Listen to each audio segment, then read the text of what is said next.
Welcome to the Fortress OCE Masters Finals.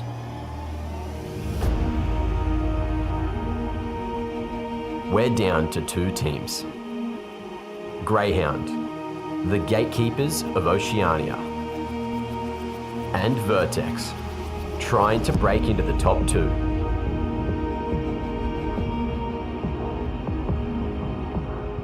The core three of Vertex is really strong. They'll be a tough opponent, especially on land. The Grayhound are currently the leaders of the scene. So yeah, they're a really hard matchup for us. We have a few things up our sleeve that we're hoping to trump them with. We have a pretty unique playstyle. We like to try and outsmart the teams that we're playing instead of mechanically just outplaying them. TJ wants it. There it is. We've been together as a team for 2 years now. Yeah, I think our playstyle is usually pretty slow. Oh no! Be able to pick up pieces and fall down right now. They all line up for him. But no, he actually managed to find damage. Now it's going to be Diaz to come in as well. In lose 5-7. There is time for let's just get the fun running. With everything at stake, who will rise to the occasion and represent Australia at the Blast Premier Fall Showdown?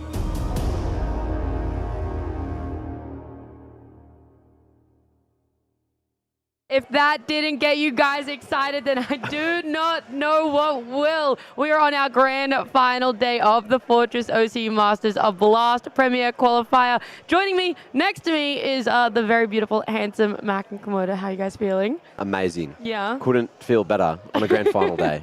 That intro video was so good, by the way. That voiceover.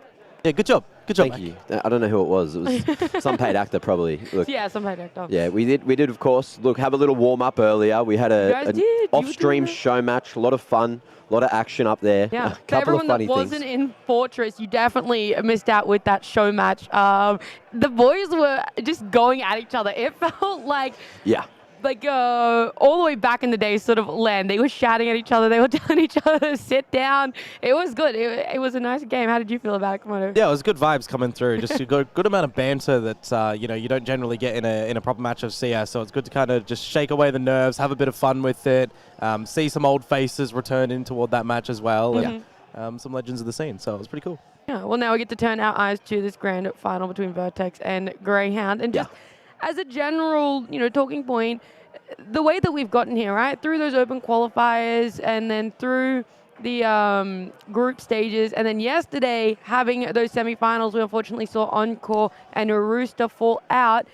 How do you like the way that the teams are shaping up, how Grayhound are coming in, how their form's going to be, and how Vertex is going to be looking? I just think it's crazy, right? I did not expect a world where both of those games yesterday only went to 2 maps. I thought we'd be here for at least another 2 or 3 hours just watching some real good Counter-Strike, but it ended up being 2-0s. And look, Vertex, it was very, very shaky with that comeback on map 2 over Rooster, but they managed to make it that 2-0. I feel really bad for the Rooster guys. I also feel really bad for Encore as well, because they were playing their hearts out. They were doing a really good job. A lot of people were improving, and then, select people might not have had as much impact when you look at the stats, but when you were watching them play, you were noticing that they were definitely doing their job. So, you need to say goodbye to those, and you need to start talking about Vertex, what they're going to be able to do up against Grayhound. Dion, you were telling me before, it's been a while since they actually took a map off Grayhound. So. I don't actually know that this core of Vertex here, under the banner, they haven't taken a map. I know you throw it back and you look at the truckers and you think, all right, that was a way back when years they were ago. able to do something against this Grayhound squadron. But yeah, too long ago that I think the first hurdle for Vertex here for the tournament as a whole was, number one, they beat Encore to get to these seedings, so that's why the grand final does look this way. But number two, I think the first hurdle for them is going to be to try and steal a map away if possible, because the way that Grayhound were looking in yesterday's match against Encore, they were delivering what they need to do to look good, on a global stage that this does lead into. Yeah. Also, quickly, if you do hear people yelling, it's because we are down in the tavern here at Fortress. That. It's not too late. If you guys do want to join, you can still come down for the LAN. They're up in the Alienware Arena. We're down here just a level below at the tavern. And there's everyone milling around us, enjoying their Sunday, enjoying some of the Counter-Strike. And it's dinner time. What a better time to come down. Exactly. Get a palmy. It says Palmer on the menu. I think it's wrong. I don't know. Someone I am let not that through. engaging in this debate. I will. The Pizza. door's that way. I'll go. Don't test him. He will walk out of here. Doors that way. Bars that way. Bars That's that way. where Bars that I'm way, going. doors this way. I'm going to go that way. With Grayhound Vertex, we were saying that they were looking a little bit shaky. It was on Vertigo. Do you think they want to take it there again? Like, I know we're nowhere near talking about map vetoes, but just as a whole, after seeing that way, do you think Grayhound are going to try and push for it? Vertex really... Honestly, I'm going to be so surprised if it's not Vert D2 Mirage again. Oh, Inferno. Vert D2 Inferno, Yeah. not Mirage, sorry. Mirage could sneak in technically. I think Vertex will want to go to Vertigo, but we'll see. Also, just like to point out, production opinion is pronounced Palmy, Hey, not Blake, Palmer. They're you wrong. spelt it wrong. It's not Palmy. It's Palmy with a Y. Oh, Kings. what? Thank you. That's just But I even just thought I'd let more you know. wrong. No, it's not. Max out of That here. is the most accurate. Anyway, do you want to hear before we get into the CS talk? Yes. You have a schnitty. Okay. Schnitty. Schnitty. Why? Yeah. Put a bit of cheese, put a bit of meat on, But then on it's not top of the schnitty meat. anymore. Huh? It's not schnitty if you do that. It is a Parma or Palmy, whichever way you want to spread. If you do that. Cheese and meat on As top soon of as your you add schnitty. anything to the schnitty, It's a not palmy. Yeah. But if you look at the maths of the English, right? Like schnitty, keep the Y, palm for the parmigiano on top, bam, palmy. That is Easy. a debate that will be going on for a while in Twitch chat, I have no doubt. You guys can take it to Twitter. You can at Komodo or Mac, depending on whose side you take and whose side you don't. So Max debate is the Palmer thing. Mine is pineapple on pizza. That's my debate. Okay, that is such an old debate. I refuse to engage in that debate as well. There is no issue with it. Avocado on pizza, though, you're a psycho if that's what you do. Anyway, we're going to move on. We're going to move on from food talk, and we are going to jump into this CS talk because it's a best of 3 grand final. Whoever's going to be winning this is going to be taking that slot for the fall showdown. If you guys...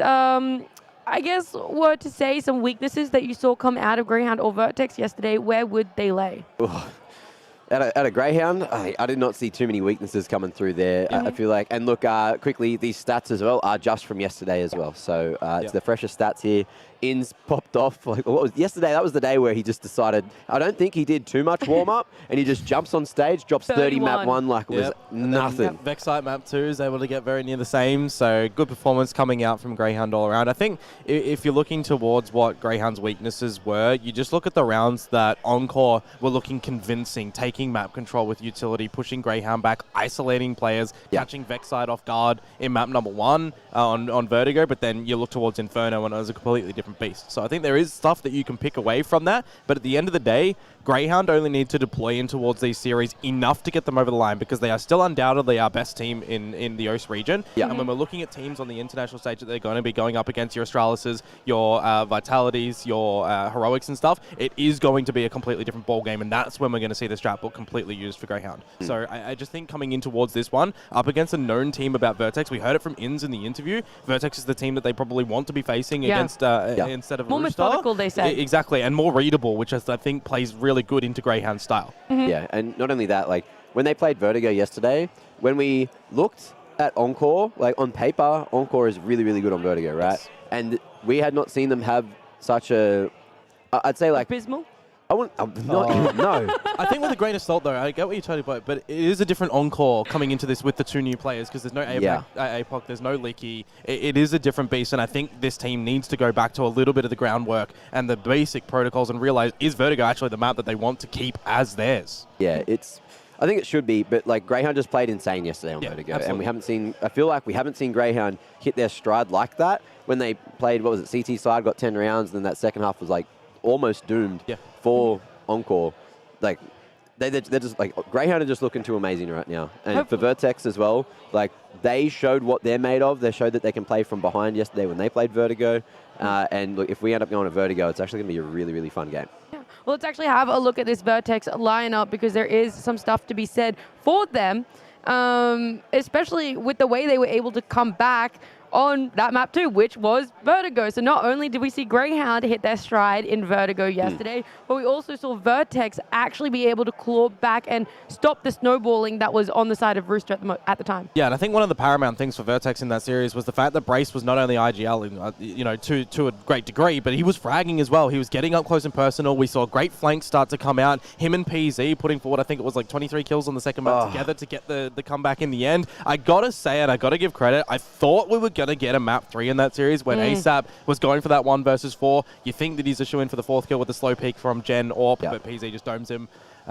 Big head in your hands Brewster got robbed in so many rounds. They had the man advantage, and the one for Brace that got me was that 2K spray down. Just random spam through the smoke, gets 2 kills. All of a sudden, man advantage is gone, and I was just like, every time Rooster almost got those final couple of rounds, just getting ripped out under him. The big differentiating factor, though, is Grayhound are a team that are going to punish against that. They're not going to fall in those situations like Rooster were.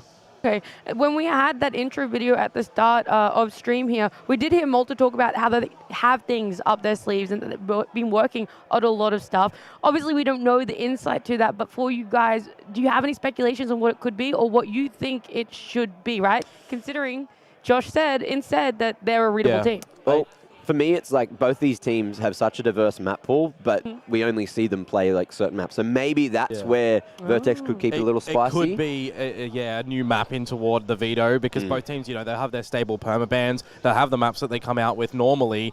But I think you're looking at it, Grayhound taking the map win convincingly over Encore on Vertigo, maybe throws a spanner in the works because they hadn't taken it against Encore before. Usually it would go towards 3 series. I think if we're looking more towards what is up their sleeves, number 1, can't wait to see it. Number 2, I think it actually might be more on a counterplay side as well because we know that these guys love to play methodical. We know that they love to rip apart opponent strategies. And I think when you're coming into a team that you've played a lot, you see a lot of series, you've got a lot of homework that you can do, the counterplay aspect really does start to creep into the discussion. Yeah. I think for me, another talking point as well is how every AWPer at this LAN has just been popping the hell off.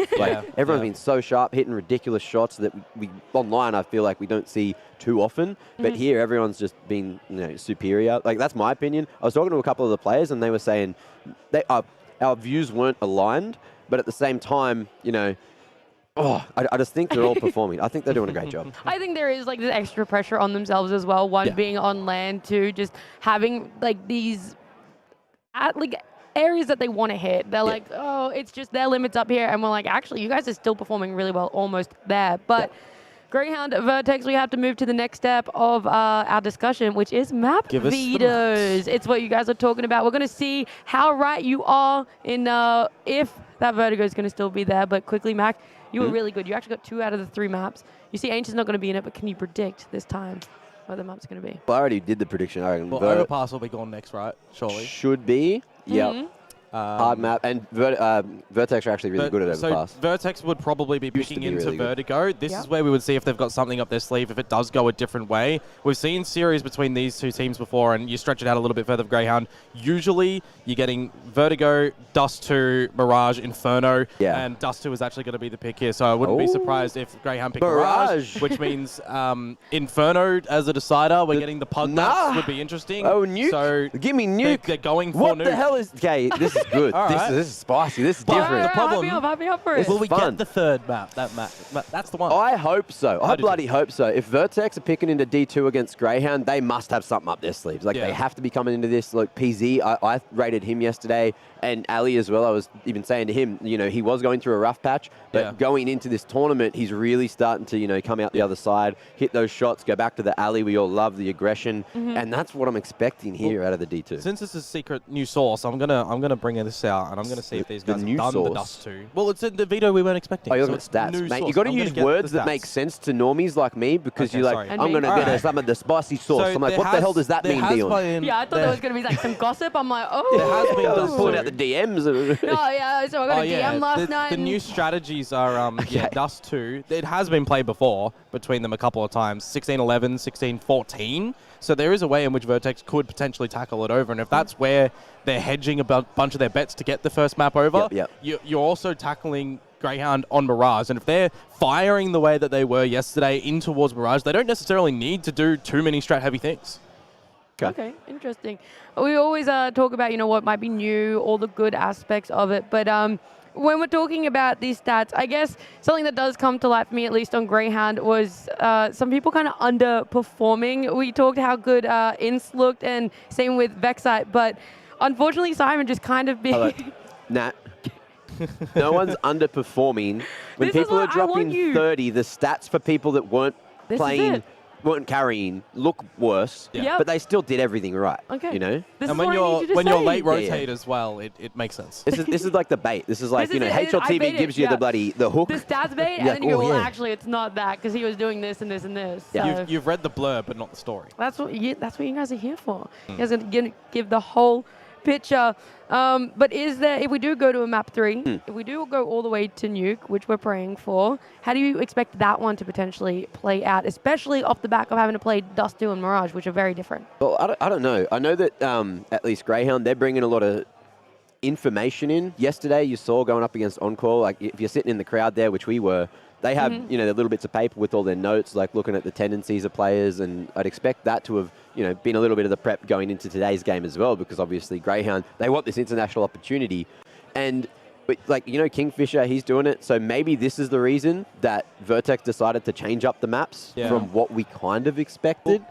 Here's a far-fetched thing as well. It's not been too long since Vexite did depart them. There could be some tells that he might be able to pick up outside of the homework that the guys have already done, that he can, figure out what Vertex are looking to throw. But that actually goes both ways, right? It does, but I think it's a little bit more stretched out for the Malta situation. Yeah, he's been away for a while now. You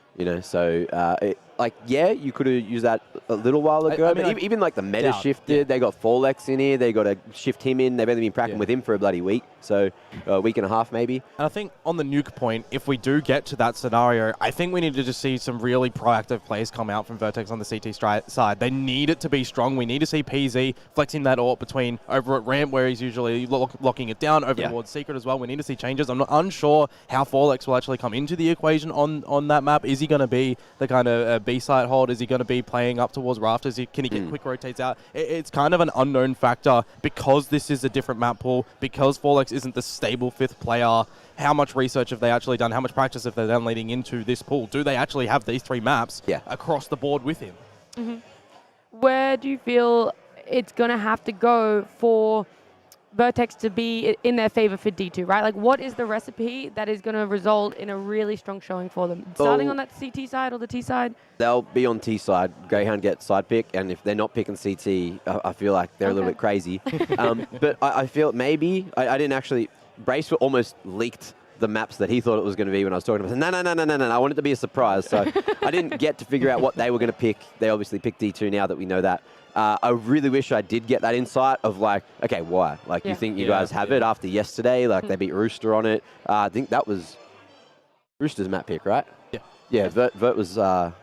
Vertex. Yeah. Sorry, just going off the top of my head. By the way, I'm expecting this to be a fun one. I also didn't write my predictions in, so I was seeing what Blake would do with me if he throw me on the Vertex side or if he throw me on the Grayhound side. He's put you on Grayhound, and we sort of saw a similar prediction yesterday for that Rooster Vertex matchup, with Rob being the only one to take the quote-unquote underdog.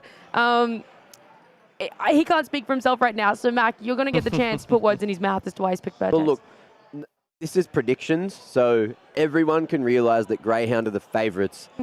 Part of me really wanted to also, predict for Vertex. I feel like there is a real chance, but if we're talking like percentages, Grayhound, you're looking at them like 80. I'd give them like 80% of the time they're winning this match. Like maybe even, maybe 90, just from like track records, right? You look at every other time they played. And Grayhound are just so good at winning in this country. And I think, being brutally honest as well, Grayhound probably have a better shoe-in at the run at the Blast Fall Showdown. You can't say that. You don't know who else is there. You don't know who they're going to be playing. With history and everything, that's why I said the brutal honesty. I personally think so.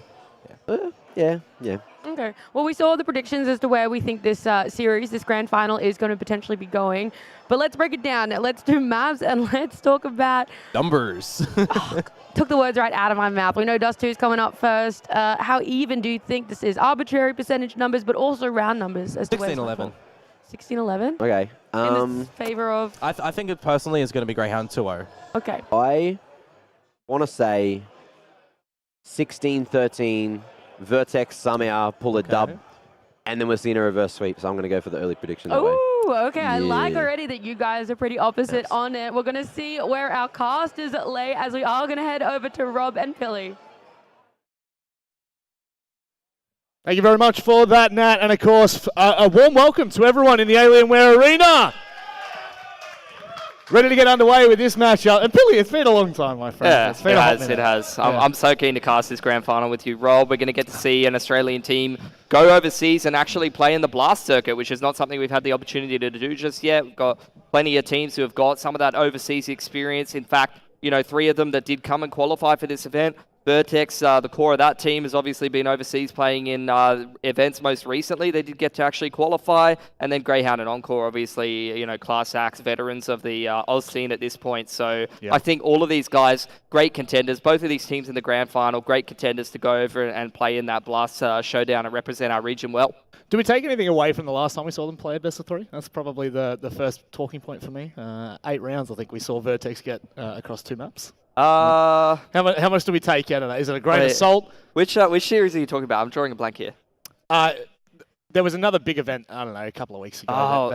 No, dude. That was like... You're gone completely? Yeah, that's completely blasted out of my mind. We're talking about standing territory. And actually, I thought they did quite well in their opening BO1, to be honest, and I thought they should have won that game. So that's they already kind of surpassed my expectations. At the end of the day, though, they have come into this tournament similarly with a awkward situation. They've got a little bit of roster instability. To be fair, just to play devil's advocate a bit, Grayhound have also recently made a change, picking up, young man Vexite, who is already playing pretty phenomenal on this roster. And, Grayhound is a scary team for any team in this region to have to play in the grand final, but I'm really hoping Vertex can give it a crack. We've got a bit of a funky veto. We've got a bit more of a, couple of aim dually kind of maps as opposed to your Vertigos and Ancients and Overpasses and things like that. But I'm here for it. That's just going to make it all the more exciting for grand final, Rob. Certainly is. We're underway with Dust 2, the very first round for our grand final. Of course, winner heads over to unknown location for the fall showdown of Blast. Vertex heading straight in towards Upper Dark. We can already see the aggression in towards Upper Tunnel, and the dualies in lower Forlex. Starts off his first grand final very well. That's exactly what we want to be seeing for Forlex. Unfortunate for Inns. Actually love that. I'm not going to lie. Dualies in toward lowers, that's a good opportunity to kickstart, but this is a fantastic little leg for Forlex to be able to kick off with. Sicko, just a little spot, but nothing more. Alistair peeking out from short. You can see with the man disadvantage, Grayhound want to try and make something happen. Liaz able to trade one back, but has to fall off that Guardian position now. It's exactly the trade that you're looking for. Sicko's going to back away, though, for a hot second. Mid now completely under control. And Vertex, they've got options. They picked up a flash. Little bit of util. Here's this smoke into the site. Molotov up on top. In towards CT, actually, to stop the CTs coming out. Liaz to take contact on the exit, trying to pluck a few of these CTs before they can make it across. Liaz just not going to be making the shots, but at the very least gives time for the rest of the teams to rotate. Brace, lovely shot from Vexite. Maybe a little bit too far ahead of Sicko at that point. Sicko, speaking of him, come up, Xbox here, trying to take contact. Liaz is doing work in this pistol, but he needs a little bit of help. He's definitely going to do a little bit more, though. Forlex just shows a little too much of the head. Brace goes down as well. Sicko with a lovely, 21 HP. That's the fight that is crucial. Liaz, what an effort on the pistol round. That looked all Vertex for me. Yeah, 100%. They were winning the macro of that round, but you can never count Grayhound out. Just too many talented players, individual skill on every single one of them, and Liaz is the one to pop off there to keep Grayhound in that pistol, get them off to a good start here on the CT side of Dust 2. And I'd say we got a little bit of time to talk about this one, Rob. Obviously, I think we might. The bomb plant is definitely going to help Vertex try to force into this next round. Yep. Try to kind of break up the momentum, make sure that although that was a big play for Grayhound, that they can just get straight back on the horse and keep things competitive. But those kind of rounds in big games like this, when someone makes a big play on the other team, when you feel like you're winning the pistol, you're starting to get yourself hyped up, and then someone kind of shuts down that momentum. That can be a little bit draining. Wonderful live audience from Alienware Arena in Fortress, Melbourne. And we've been here all day yesterday. 2 best of 3s to make it here. But, of course, now we're starting to fill in the stands And you've got to give credit there. I mean, I'm a little bit disappointed from Vexite. I thought maybe Vexite was going to get a little bit more done with how far up he was. Yeah. Just no buddy system, no way of trading that. And this is, I mean, I'm not going to say it's all Liaz from. Oh, Jesus. That shot was That's, filthy. okay, that is all Liaz. I take it back. Yeah. That's gnarly. They're already performing well. Saw a couple people in the crowd who would probably play in a grand final like this, to be honest. Yeah, one or two. Yeah. Couple of names that I'm sure the OCE fans will know. Yep. Maybe we'll get them in for an interview. Maybe they can go and sit on the couch as well.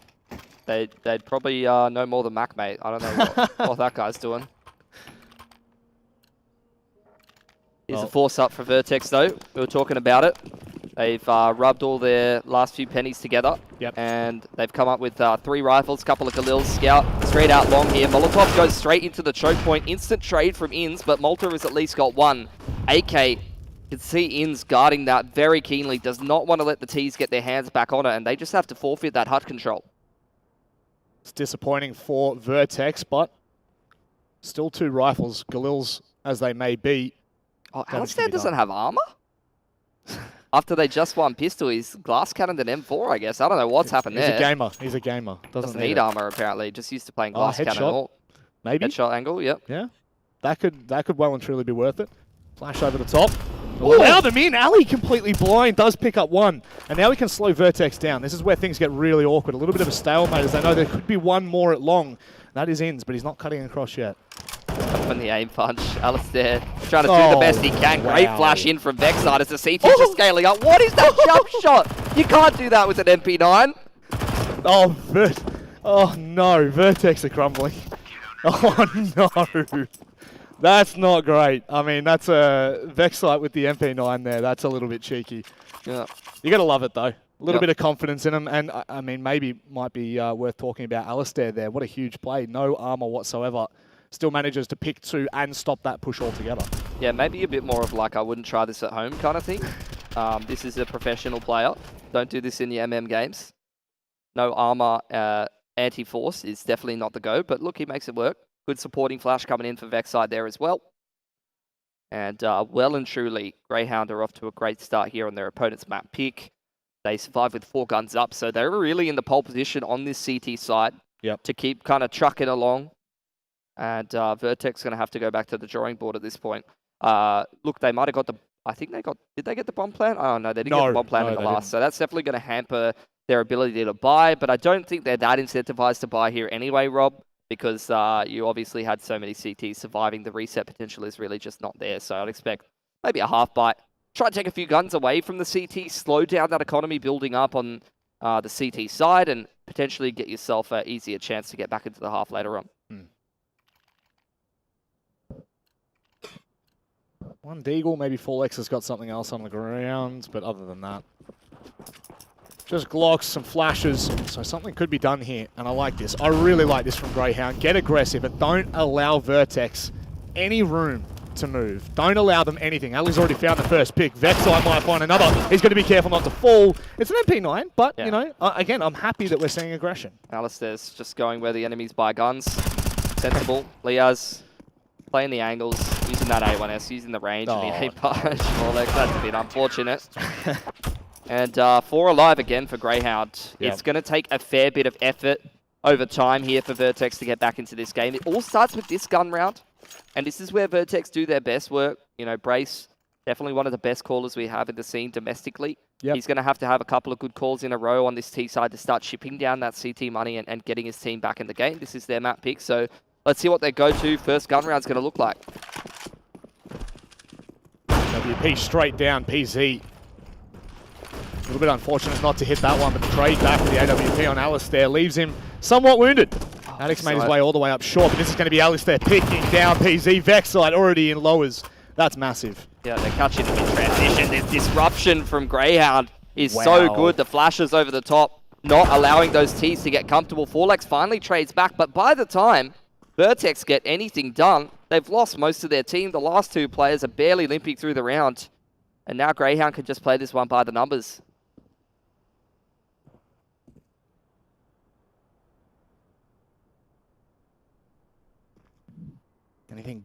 they can take away from Grayhound, might even be just a small little win. And I mean, every small win might lead to something, but Brace might try and poke into Alistair here. He knows that Forlex is still up. That's a really easy peek. Already spotted out. Brace, he's going to try and make a play, but Sicko's there on the shoulder of Alistair. And nothing's going to come from that for Vertex. This is scary. How many? Third or fourth time they've had 4 players alive. The money really building up on the CT side at this point. Not going to have any economic troubles for the foreseeable future. And Vertex, back to the drawing board, probably another half buy from them. Yep. Waiting to see if they're going to take a tack or have a chat about how things are going. But that was perfect for Grayhound. Just seeing that first gun round was coming out from Vertex, you could see they kind of wanted to go towards Cat and do whatever their plan A was. In fact, their plan A was the long control. They get shut out of the long control. They go back to Cat. Before they can even get up Cat, they're getting flashed in mid. They're getting fought by Vexside and Lower Dark. They're getting picked by the AWP. They never got to do what they wanted to do in that round, and now they're staring down the barrel of another eco. Yeah.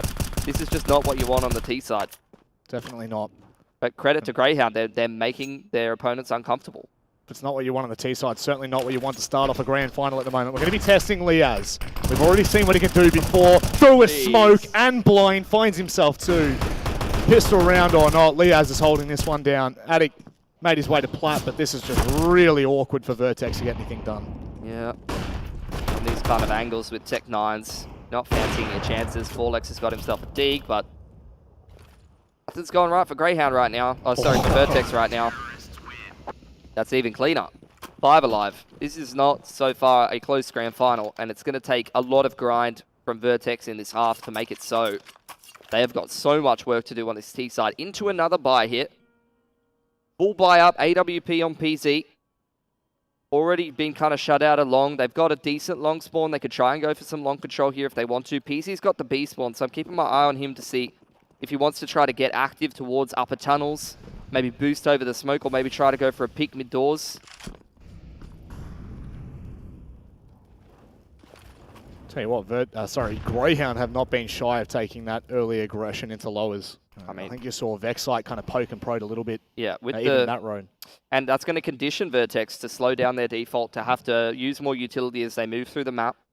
This time, Grayhound just playing it sensibly. They've got that long control. They're going to leave Liaz as that anchor player over there, very dependable. They've got Ali up on the Guardian line. This is just the most standard CT gun round out of Grayhound here. On Vertex to make a move, and Alistair's already posted, as you said. That's a good flash. Push Alistair off the line. Another flash over the top, just in case the rifle is playing up on that offline. Vertex have done well. They've denied the CT's info. They've limited, what the CTs can do in the middle of the map, and they've taken the map control they were looking for, and now they can set up their mid to late round here. Looking like a mid to B. You've got that 2-man setup between Vexside and Sicko here. They've got a couple of pop flashes to play off of each other and a smoke. There's the smoke on doors. Sicko's going to have to go big, but it's already slowed them down. Smoke's not going to allow Vertex out. The disruptive utility is just excellent from Grayhound. Smoke on mid doors as soon as they wanted to mid to B. Now they want to try to go into B again, and a smoke just hits that upper tunnels. And look at this rotation. Yeah, that's really sharp. Early call here from Grayhound to get 2 players into CT. They're going to be able to see over the top, so all the attention can be directly on B at the moment. Sicko holds down from plat, a triple. Brace with it all to do, and just not enough time, not enough effort. Wow, Grayhound are looking just night and day from Vertex at the moment. Got to be attack at this point. But this is just an absolute stomp right now. Multi-frags from every player on Grayhound. There's no weak part of the map. Nah. Liaz is multi-fragging, Sicko's multi-fragging, Alistair's picking people with the AWP. They're going straight into the double AWP. They've got a million. They're millionaires, dude. Why not? I mean, at this point, you're not really missing many shots. You're not doing anything that would be considered wrong. So you may as well start playing with a bit of confidence, and that's what we love to see. Thank God, Sicko of old for me. Yeah, it's going to be a flashback. He was in excellent form in the qualifier. He was their highest rated player. I think he did like 2 point something. Yeah, 2.5 KD. Which is only over a couple of maps, to be fair, that they did kind of stomp. But yeah, like still, the eye test. It was the eye test for me. He was multi-fragging up a storm. Yep. Vertex now starting to clump up over towards short. Once again, testing the A site, but Alistair and Sicko have been Sorry, ins have been pretty gnarly. Ins is all the way over long on the stair watching the close line. Just going to be missing the first. So that's it. They're going to try and push this one. Liaz there to support. Alistair's just continuing to hold this down. Molotovs are coming out. That is forcing Vertex out into the open. They're going to try and fight, and Liaz, he'll find the kill with a molly, and Alistair's going to continue to go off. This is dangerous now. Malta with nothing to his name. Not HP, nothing. Again. Marvin's, Arena Marvin's, something about Marvin. Marvin's Arena? We love Marvin. It's like Marvin's room. Marvin's World? No, just Marvin's room. Yeah, that's fair. Solid song. Solid song. It's Grayhound's World. Honestly, that's not even that bad of an anthem for Vertex at this point, because this is not just straight up. They're not having a good time. They're getting pushed and pulled by all this disruptive util. They try to exit cat. Mollies are landing up on site. They're getting counter flashed. Alistair's just KZing all over the site, quick scoping them. That was only the half bite. 7-0 now. They've taken attack timeout. It's got to be now or never here for Vertex. This is just not going well for them on their map pick. I'm excited to see Ali hit a bit of form here as well.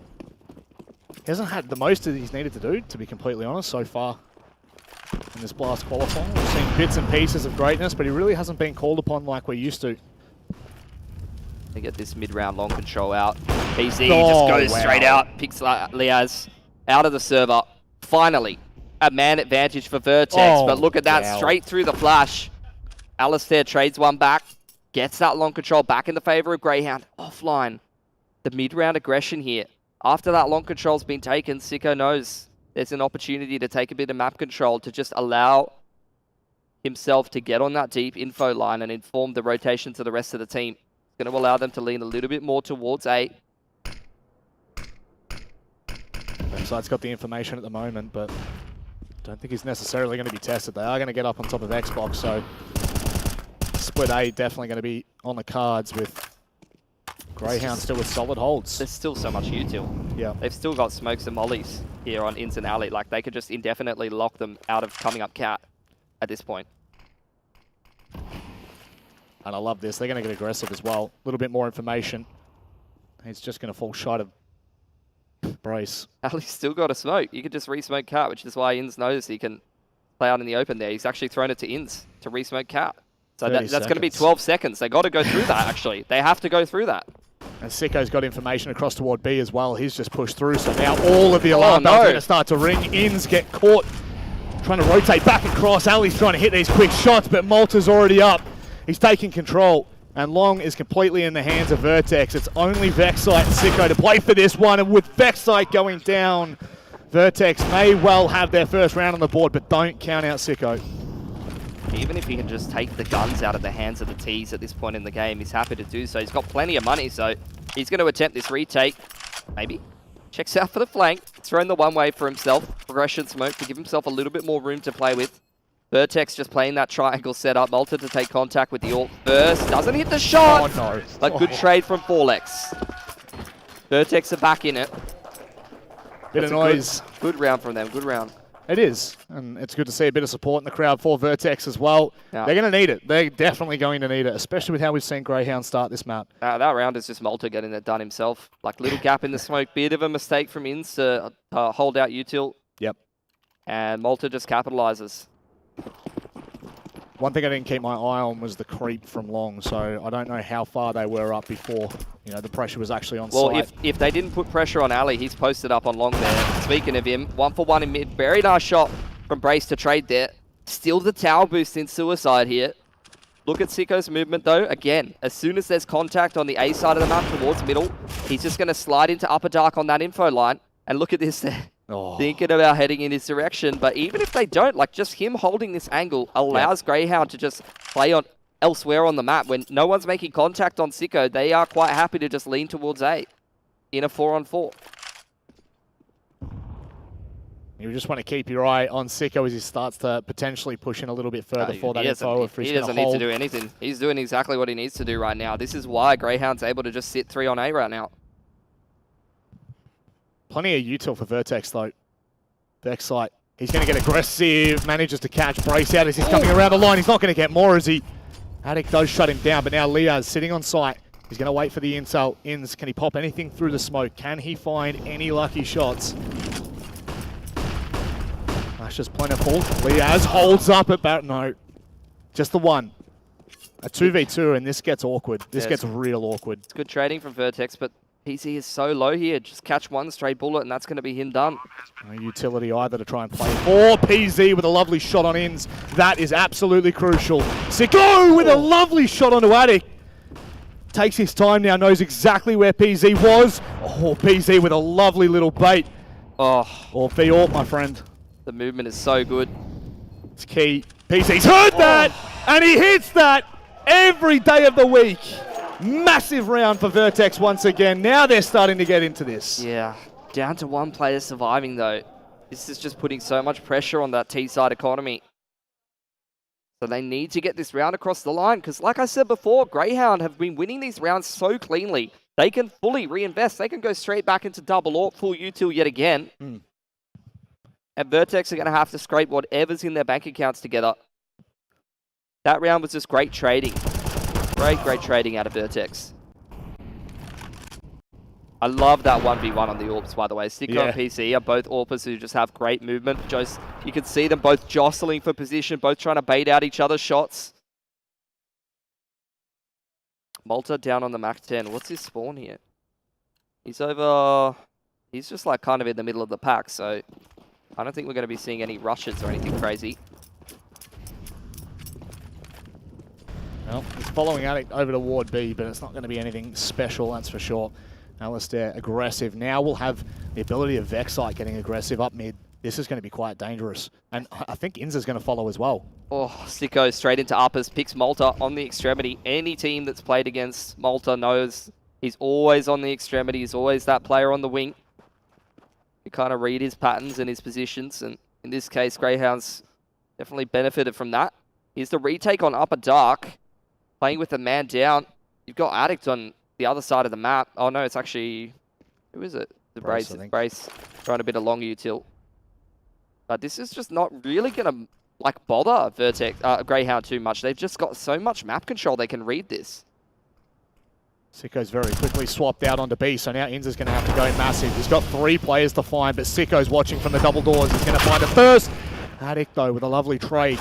In the meantime, Vexite has gone down top mid, so it's kind of evened out a little bit here for Vertex. They know that there's only 2 on site here, Grayhound, but they just can't force their way in. Still a flash and a little bit of util to work with to try to attempt this retake, but with double AWPs, you'd be crazy to go for this one. I know Greyhound's feeling confident and this grand final's going well, but this is an insane retake to attempt. They're just going for damage, I think, surely. Nothing really tempting Fate at the moment. A little bit of util being used, and again, I think it's definitely going to be one of those cases of save what you can and damage what you can as well. Leaz does pick out Brace, but now are they going to go for it? Are they going to go late? They are! Have they caught him out? Attic has to hold, and Sicko, there's not enough time. Yeah. Wow! Oh! That was filthy. Little one tap on the USP. Vertex gets it done, but again, it takes them absolutely everything.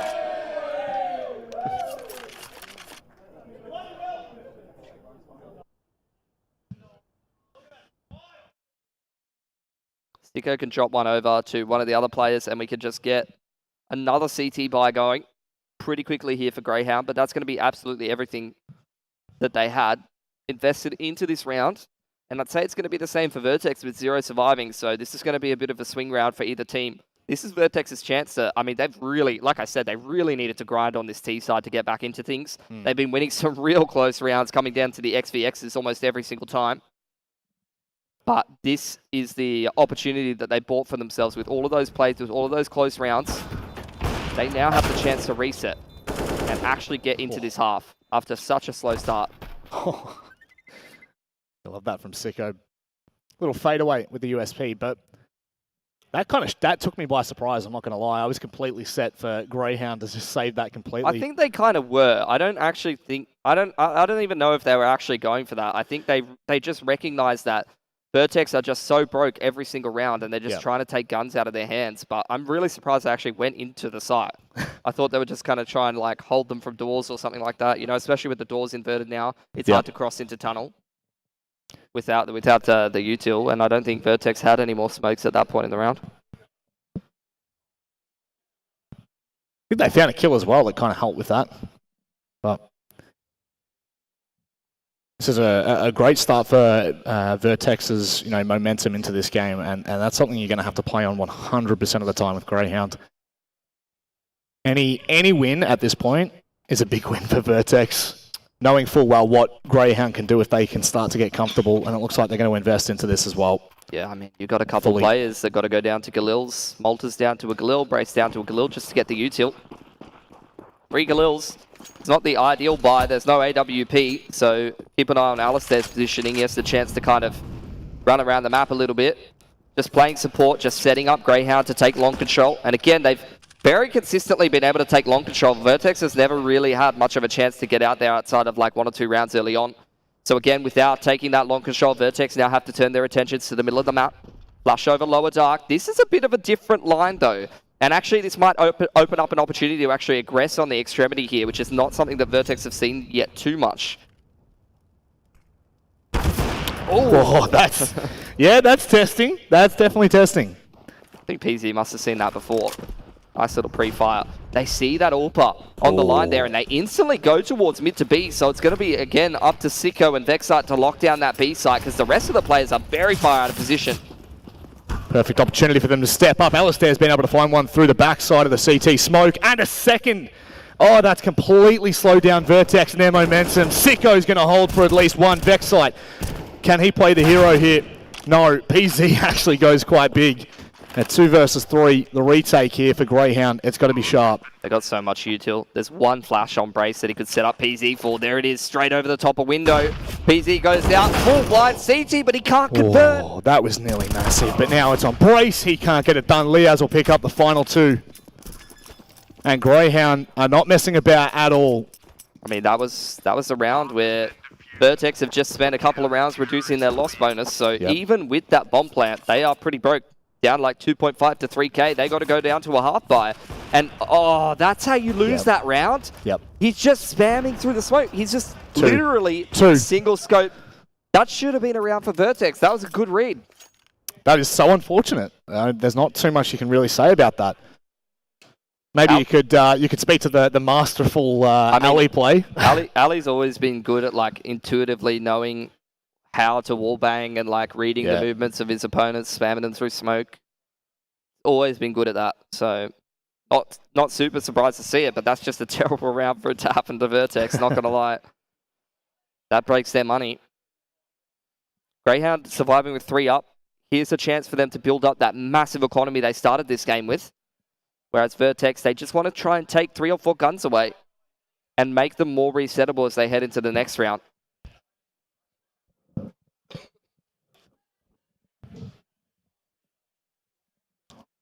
What are you thinking of the pass mark for Vertex now in this half? I mean, what are we looking at? 6 rounds tops? Oh, they really want 6. I think, you know, it's more realistically going to be 4 or 5, just looking at the form of the individual players. Watch this multi-frag. This just feels like a multi-frag round already. Sicko's just been so good at B. Well, it's pretty much all up to, Sicko just holding down the long line. He might even find the 5th. Vexite got himself too. That's good enough. His anchoring has actually been insane, like, in the last little bit. It's been noticeably, like, really, really good. Because I feel like we stopped talking about Sicko, you know, like Grayhound is a player with so many great players. You know, I feel like you're always focused on Instant and Vexite. But Sicko, obviously, back in the day was just an insane fragger. There was at points in, like, domestic Oceanic Counter-Strike, you'd go on HLTV, man, would be like 1.7 rating or something ridiculous. Just absolutely farming domestic competition. It's probably back around my memory, Pilly. Alright, Vertex. Gonna take multiple gun rounds now because they just got no economic damage done. Again, they're right back to square one. Trying to grind their way back into this game, just build brick by brick. Important to remember as well, this is Vertex's pick. Yeah. This is, you know, we go to Mirage after this, but... There just are no good picks against Grayhound is the problem a lot of the time. Well, half HP for Brace, and Vexite manages to catch PZ crossing as well. It's going from bad to worse here Vertex have barely even seen anyone. And Grayhound are finding damage, they're finding kills. They are well comfortable. Ali's going to just post up on this long line. Vertex having a think about an A split. There's going to have to be some really good entries here. Malta's actually got himself the AWP. Dropped over by PZ. Having a little bit of a look around on Cat. Just seeing if he can pick a play lower dark or pick a play mid. 40 seconds. And again, there is just so much utility here for Grayhound. They still have a smoke on Vex side in Goose. Liaz has still got a molly. He can molly like long hut if they try to scale out, or he might just play that off angle. That's exactly what he's going to do. Sit back and wait for the Instant contact. smoke. Yeah, this is just impossible. Liaz finds both. That's the bomb. Vex site. He's... thought that hit. He's just going to find everyone pushing short. This is just devastating. Grayhound are just reading the pattern of play too well. Okay. I mean, it's a nice shot from Malta, but he's got 6 seconds. Like, it's just about how many guns he can take with him. Alistair's having a think about a knife, maybe. Oh, no. Yeah. Oh, wow. They're just reading the pattern of play way too well. They know exactly where Vertex want to take map control. They could test them in the middle of the map. They pick a player, then they hold their U till late round. Vertex try to go mid to B, or they try to go cat, and they're trying to run through smokes. They're trying to run through brick walls. Yep. And it's just not working. Well, the magic for Vertex that we saw with their first round win was, you know, the inevitability of their trades. And so far, in that round in particular, they just had absolutely no hope in finding anything. You know, Leo's on an off angle, finds 2. Alistair legs Malta, so it slows down just a little bit, but they're going to go ahead and push fast. Only pistols in hands, and this should just be a firing range for Ali. He's going to hit the first little tap. They could find some more here. I mean, if we keep peeking and we find some dirty deeds, potentially. Oh, 4Lex. I wouldn't be opposed to it. 50. Oh. Down to none. Down to none. Ali with the 5-7. I mean, Ali almost gets caught out of position there, but Liaz is just flashing ramp from short. As the T's are coming up, they're trying to scale up onto Ali. They're getting full blind. Like, the supportive util of the team play is just way too good. Last chance saloon here for Vertex. They're going to put a buy together again. Double AWP out of Grayhound.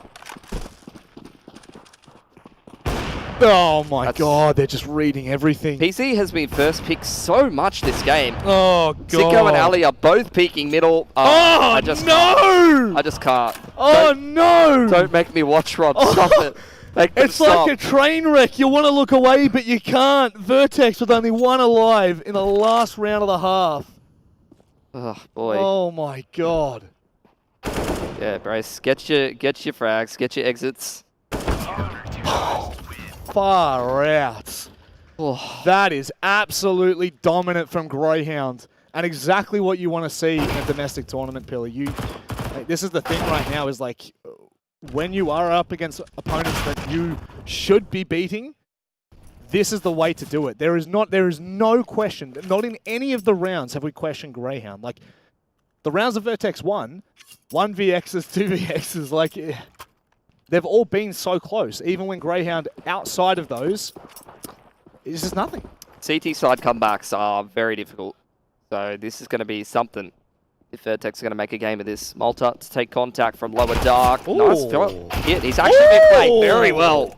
And he's going to double up, supported by PC, who every time he's on our screen just gets deleted. But that's 3 from Malta. He set up Vertex to win. He's probably been the most impactful member. He had a great couple of rounds on the T side. But now he needs the boys to close. There's not a single player on Grayhound Lackey at the moment, so Inns and Vexite, you definitely back them to win this, even though a 2v3, Attic now being alerted. You can see Brace starting to make his way back from CT. Oh, that's clean. That is so clean. But it's Inns. Inns has been pretty nasty in this tournament. 4 HP. We've seen it before, but not this time. Vertex, they pick up the first pistol of the second half. You reckon? Back in it. Well, especially because they deny the T-side bomb plant there for Grayhound. They're at least going to buy themselves a little bit of room. They can go into an anti-eco. Most teams don't force second round when they don't plant. Maybe Grayhound are feeling so confident that they might just do it, but we'll see. Yeah, that was beautiful from Malta. He doesn't want to go out. He doesn't want to go out of this grand final. Yeah, he's the full save. It's going to be the buy up next round for Grayhound. Vertex is a chance for them to build up their money. They haven't bought any A1Ss at all. All MP9s and FAMASs, so they're looking to build up some cash. Bryce, he spotted the army of ants running towards short. I don't think Vertex are going to allow him to get this plant down. They're happy to be aggressive.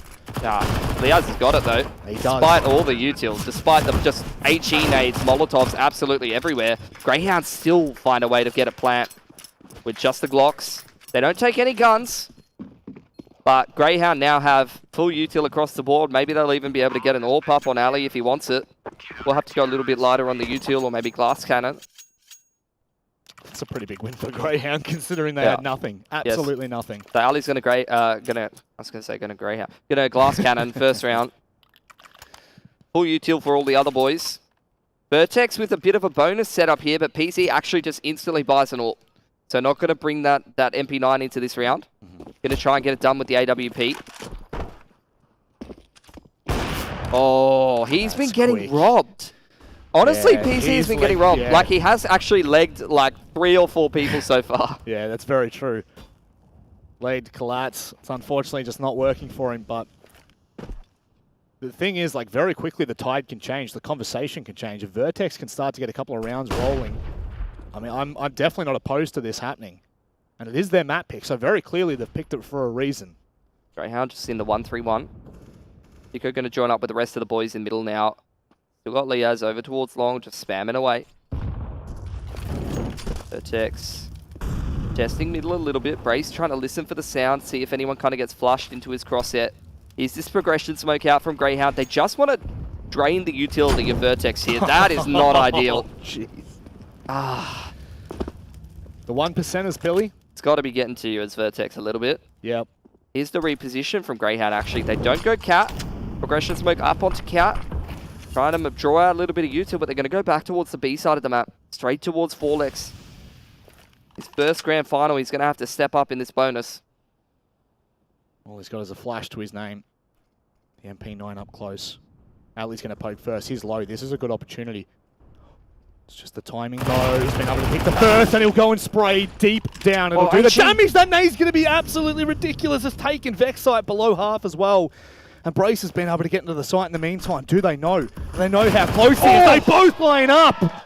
This is a huge round for Vertex. If they can keep all 4 alive right now, it will look good. And they do. Brace with a massive close of the rounds. I mean, yesterday against Rooster, this man was multi-fragging up a storm over towards that B site. So it's good to see that contribute over here in the grand final. Upgrades of the MP9s on towards AKs, Rob. They are back in it. That's exactly the kind of round that you need to win when you're at such a massive deficit on the CT side. Winning your bonus, picking up a handful of rifles, and now going into an anti-eco. Vertex are back in it, 100%. Don't do it again. Don't do it. Oh, Vex site caught with no place to move. Malta goes down. That's an AK in a position that can be retrieved. So will Brace try to gatekeep it? Just going to try and protect the AK here. He's out on his lonesome though, so needs to trust his aim at this point.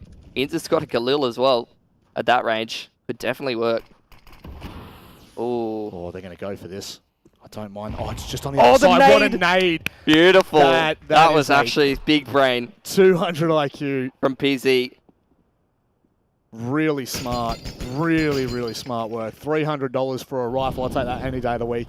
Yeah, but that's what we know Vertex from. Using their util well. Creative solutions. Brace on the off angle. They're trying to flush him a little bit, but he's able to just drop that smoke, keep himself safe. PZ holds on to Cat as well. Yes, Sicko. Just pistols, so we're not going to expect too much out of them. P250 with head armor at long. Try you, mate. It's not going to work, and Vertex are starting to string these rounds together. And I'll tell you what, I am well and truly starting to believe. Getting hype. This is going to be it. We got a game on our hands. I got a game on our hands. Yeah, sorry, my voice is always monotone. Can't help it. Yeah. I'm so excited, Rob. And Greyhound are going to the Blast Fall Showdown. Oh my goodness. Wow. It's incredible. What a comeback from Vexite. How's everyone doing in the Alienware Arena at the moment? Woo! I don't know how I'm feeling about this. I'm mixed. Mixed. I'm mixed. Got a attack out of Grayhound. Gonna have a little bit of a chat about how they can stop this streak. Yep. Same thing for Vertex, Rob. Like Vertex on that T side, their opponents got the dream start on the CT side. Took ages for them to grind back into it, and I think Grayhound are gonna have to do the exact same thing, actually. Oof.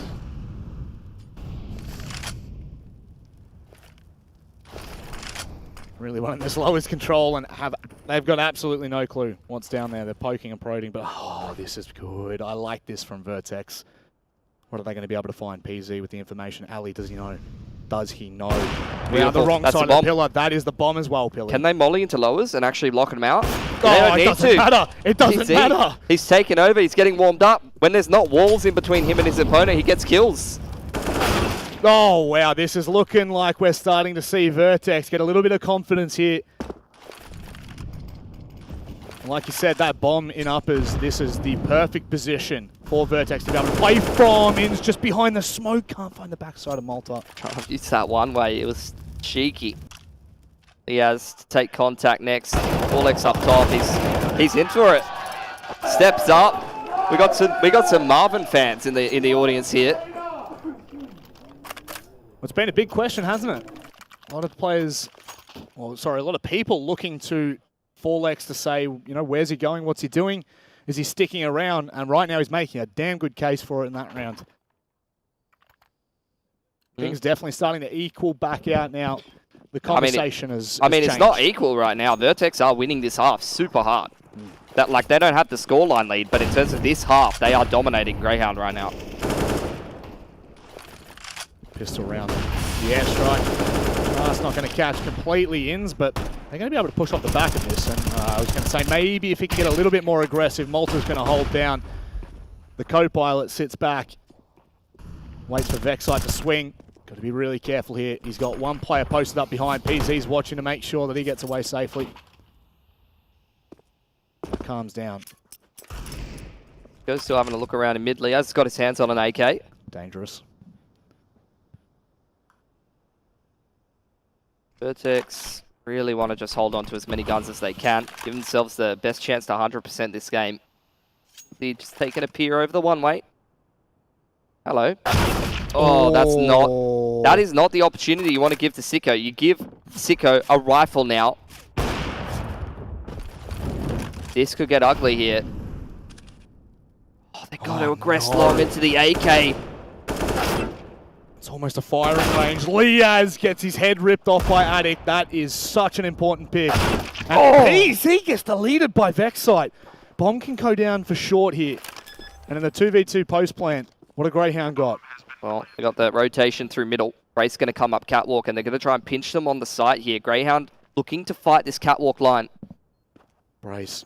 He spotted both players. That's incredible information. And now Addict's pushed up, thinking that they're still at the elbow. They've been able to isolate him, and they've taken him down. We got to see Brace step up here. Pushing elbow, both players sitting in behind default. Is he going to know about it? They're both swung at the same time. Vexite sitting behind with only 31 HP. Brace clutches out in a massive moment. Once again, Vertex are converting these 1vx's. Shouldn't have been needed though. No. You know, hate to play devil's advocate, but that is not much invested in that round for Grayhound. What they wanted is exactly that. They wanted damage. They could have taken the round, but they wanted damage, and that's exactly what they get. They chip down that CT money a little bit more, make it easier for them to just come back into this half and finally break that CT money. And if they can put themselves in that position after winning a couple of gun rounds, the game just might be theirs. Gotta admit, that's really sharp call from Grayhound. The second they're both spotted on elbow, moving back to site and taking the fight with the player pushing up from long. I love to see it. But this is where all our attention is. The gun round here. Grayhound have everything they need. All their ducks are in a row. Playing things relatively slow again. Out comes that pixel smoke from Alistair on towards the door hinge to allow them to kind of cross in towards middle. Don't think it actually hit. So, bit of a missed smoke there. Sometimes it's a bit different on land.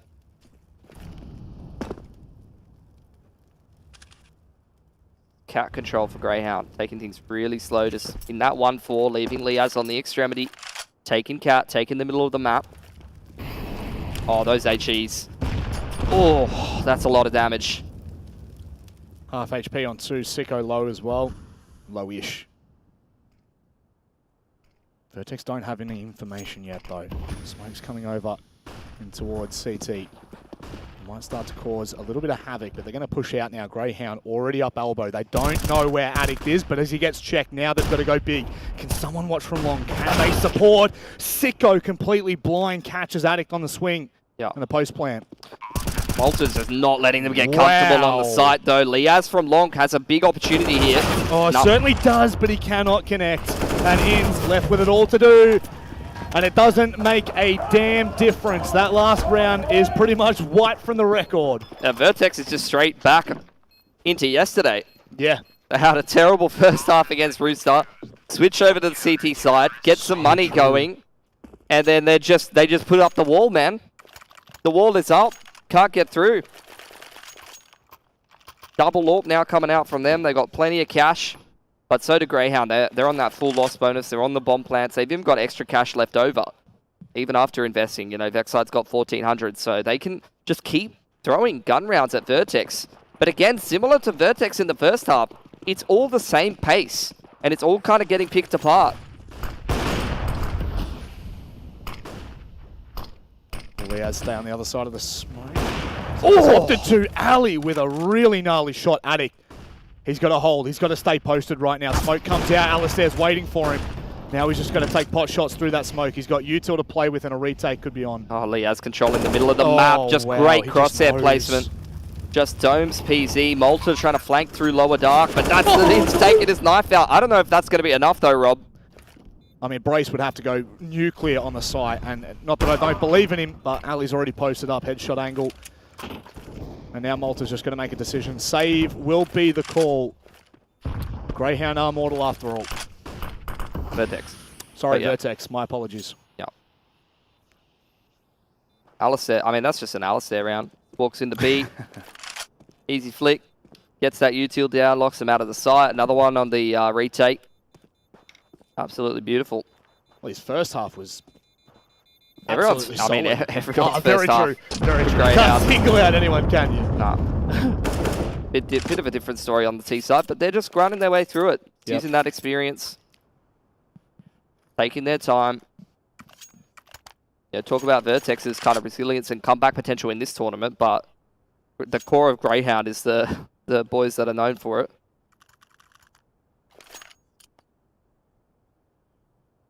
Get some wise words from Wombat. Your Wombat? Your Wombat, yeah. My Wombat or your Wombat? I don't know. You ever seen Wind in the Willows?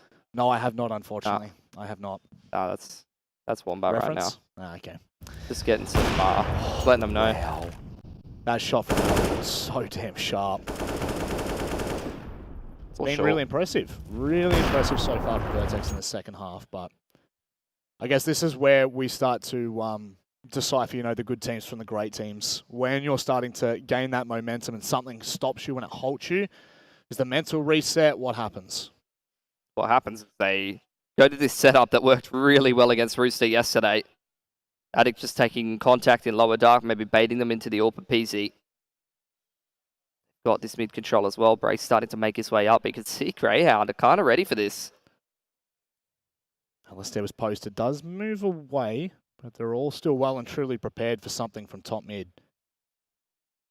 No calls being made just yet. A lot of control from Vertex bar long. His take on long from Grayhound. One flash over the top. Take it in the mid round. They didn't say any util from the CTs, so they know that's more than likely free real estate. I guess they're just going to exec long. From long onto the A site, you're already seeing the shift from Vertex. Really got to keep an eye on Sicko's movements later on in the round. He has a big opportunity to kind of be a bit of a thorn in the side. Wow, they are fully committing here, Vertex. Yeah. They're not showing any signs of weakness in this call. And like you said, Sicko, what's he's got to do? Addict will be watching that line into lowers, so if he's spotted, he'll be in trouble. Both teams just have so much utility here, Rob. How come the cross smokes? 30 seconds on this as well. This is where things start to get a little bit dicey, and they've got to commit here because they've already sent it up. Liaz with a really nice entry. Both players in behind the smoke. What can they find? Inns is watching the line to Ninja, and he's not going to be able to deny the plan. In fact, he actually hops off it for a hot second. Liaz up close. Can he push through? Is he going to push through it at the moment? Sicko's going to come from the backside of B at the same time, and they're going to line up. Liaz got up close and personal, and Sicko on the roam, on the flank, has just absolutely annihilated Vertex. The entry is way too clean for Grayhound. Even though it's very telegraphed, it's very readable for Vertex. They just got their heads banged off as Grayhound came up into the site. They just throw those cross smokes, couple of flashes over the top of car. It is ye olde A execute from long A, but, you know, even just the best teams can just do the basics so well. Big issue that we're finding ourselves in now, as, I mean, you just saw the pop up. You know, they've won 7 rounds in the second half, but 2 have gone straight into Greyhound's hands, and they've been really convincing as well. These last 2 rounds would have squashed any of that momentum that Vertex would have been building. And this will be their final bite. Forlex even got a gun here, is what I'm wondering. Or whether he's just got a P250. That would be unfortunate, especially as the B anchor. Yeah, he's just got a P250. That is actually not good. As the B anchor, and he's all by himself for the time being. He's going to be chucking out that U-tilt. Alistair picks Malta. These first kills from Greyhound, these last couple of rounds, have just been flowing from both Alistair and the riflers entering sight. I mean, Mac kind of earmarked Ali as like, this man's in good form. He was impressed with what Ali was doing earlier in the tournament, and so far in this grand final, he's been popping off both sides of the map. That he has. Looking damn good on the AWP. It's going to be a flash in. Certainly is. Inns go completely blind. That is really well telegraphed. Brace has been able to shut down Vexite. But now they've got bottom mid control. What do they do from here? They got a flash over window. Send Liaz into the site. Have a crack at trying to get into B. On cue, in comes the flashes, and now they start to flood on in. Addict's in behind, big box, and he's going to be able to fight both as they drop in. Alistair, we've been talking about him time and time again at the moment. He's got so many angles to contend with. That smoke's going to hold just for a moment longer. Does manage to spot Brace. It's actually got a lot of time. Like, this was a very quick round in the opening portions. After contact came in, he can molly CT. That locks Brace out here, unless he actually wants to go in front of it, flush over the top, and Alec quickscopes him. That is a 1v1 that's just been given over to him. He now has the plant. He's going to tap it. Oh, he had a chance onto Attic, but that's a really nice double peek from Vertex. They were sweating. Yeah, it had me sweating. It had me sweating. That was very, very close from Ali, and I guess probably the main player at the moment that we've been highlighting and has been popping off in this game. Gets an opportunity like that, finds the first pick, your heart starts to pump a little bit if you're Vertex. But that's a massive round. Vertex now going to be able to buy back into this round, as much as it might be hindered a little bit here or there. Yeah. It's still well and truly better for Forlex than what it was in the previous round. Yeah. Pico with a chance. The spawn for long tries to go for the pick. Greyhound are still in pole position. They've got more rounds. They've got better money. They're on the T side. Ali going to again walk up into B and just catches Forlex, shouldering another one. That's going to be the nail in the coffin for Vertex. They don't have money to recover from that. And you can see they've got no interest at all in playing for the back. Just got to save. That's an instant save, right? What do you do? But look, I mean, Greyhound are probably quite happy to hunt here. They've still got cash. Like, they can throw away 3 or 4 guns here, trying to take these rifles out of the hands of Vertex if they want to. They got cash, and they've certainly got rounds to play with, so even if they were to throw guns away and Galil's in the next, they've still got enough time. They've got enough rounds to play with to keep Vertex on their toes. Greyhound just playing the process of elimination. Clearing out all of the map. They know exactly where the CTs have to be. He's just going to get mollied out. Brace gets caught. Swapping in transition back to his M4. Malta's going to get aggressive as well, and Vexite shuts him down. This may well be the hammer dropping Pilly. If they held 3 guns in the next round, they're going to knife him! Good! No! Name. What is that name from Sicko? All smiles for Greyhound, and probably one of the first times in the second half we've been able to see it. They're double eco. They're on 1400 on that point. This is the problem with CT side comebacks, especially if you're not winning them cleanly. You're dropping guns all over the place. The rounds are close, the rounds are tense, and eventually you lose that one round that you cannot afford to lose, and you are broke. with nothing left to play with. They're going to stack long, hoping that Grayhound will contest it because they know that Grayhound up against the pistols, a lot of teams might go for that long control and just try to play the range. But Grayhound just default it.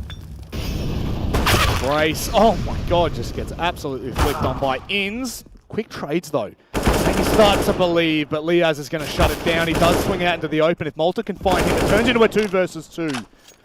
And really, we want to settle expectations at this point. Another gun in mid. AK thrown over to Forlex. Little bit of util, but no kits here and no armor for Forlex. So aim punch a big factor for him. Somewhat of a cross for the center of sight. They're going to be able to spot everything that comes in. Inns is hidden and Forlex gets deleted. Malta to step up, but Inns to shut down. Grayhound take Dust 2. Really clean. Convincingly. I think, you know, Vertex, credit to them. They recovered from that first half well. They got that CT side pistol, started to build up their money and tried to keep that game competitive. Similar to Rooster yesterday, the difference, unfortunately, between Grayhound and Rooster is just Grayhound stayed in it. They just kept them, min-maxed their economy, gave themselves enough buys on the T side towards the end of things to just finally find what worked, finally get Alistair enough AWPs for him to get some picks. Yep. And just some simple exes with some really, really good util was good enough to get Grayhound across the line. You know, even when the game started to get close, they were able to just grind it out. And yeah, that's the map pick of Vertex going away from them, unfortunately. Yeah, that's a big talking point for us. Obviously, we're heading to Mirage next, and I mean, there's a fair few questions I think that will need to be answered. I think it's a somewhat positive takeaway from Vertex in the second half. I don't want to, jump the gun or get too excited for them, but at least we're seeing, the signs of brilliance. We're seeing some really great calls overall. But I don't know, is that enough to convince us against Grayhound? I think it's going to be hard, obviously. Like, everyone knew this was going to be a tough grand final for Vertex in the position that they're in. Yep. You saw exactly what makes them a great team, though, on a lot of that CT side. Some of the util usage, once they got all that full util, once they started playing off each other, once PZ got the AWP rolling. We know that Vertex is a super quality team, but at the end of the day, there is a reason why this Grayhound core has been the team to represent Oceania domestically the most often. I mean, they're showcasing it, as you said. They're looking so damn good. It's time to hear what we have to say from the analyst desk, so we'll leave you in the capable hands of Nat T. It's an uphill battle for Vertex in this grand final. They were looking like they were going to do it there in that second half, definitely bringing the score lines a little bit closer, boys. It ended up being 16-11, and that CT side, though, and from both teams, right? Not just how strong it looked on Grayhound, but also Vertex being able to claw it back there. It looked great. Was there any sort of plays or player that really stood out for you on that CT side from either team? On the CT side, pick a player. I was impressed by pretty much everyone. Everyone had their rounds.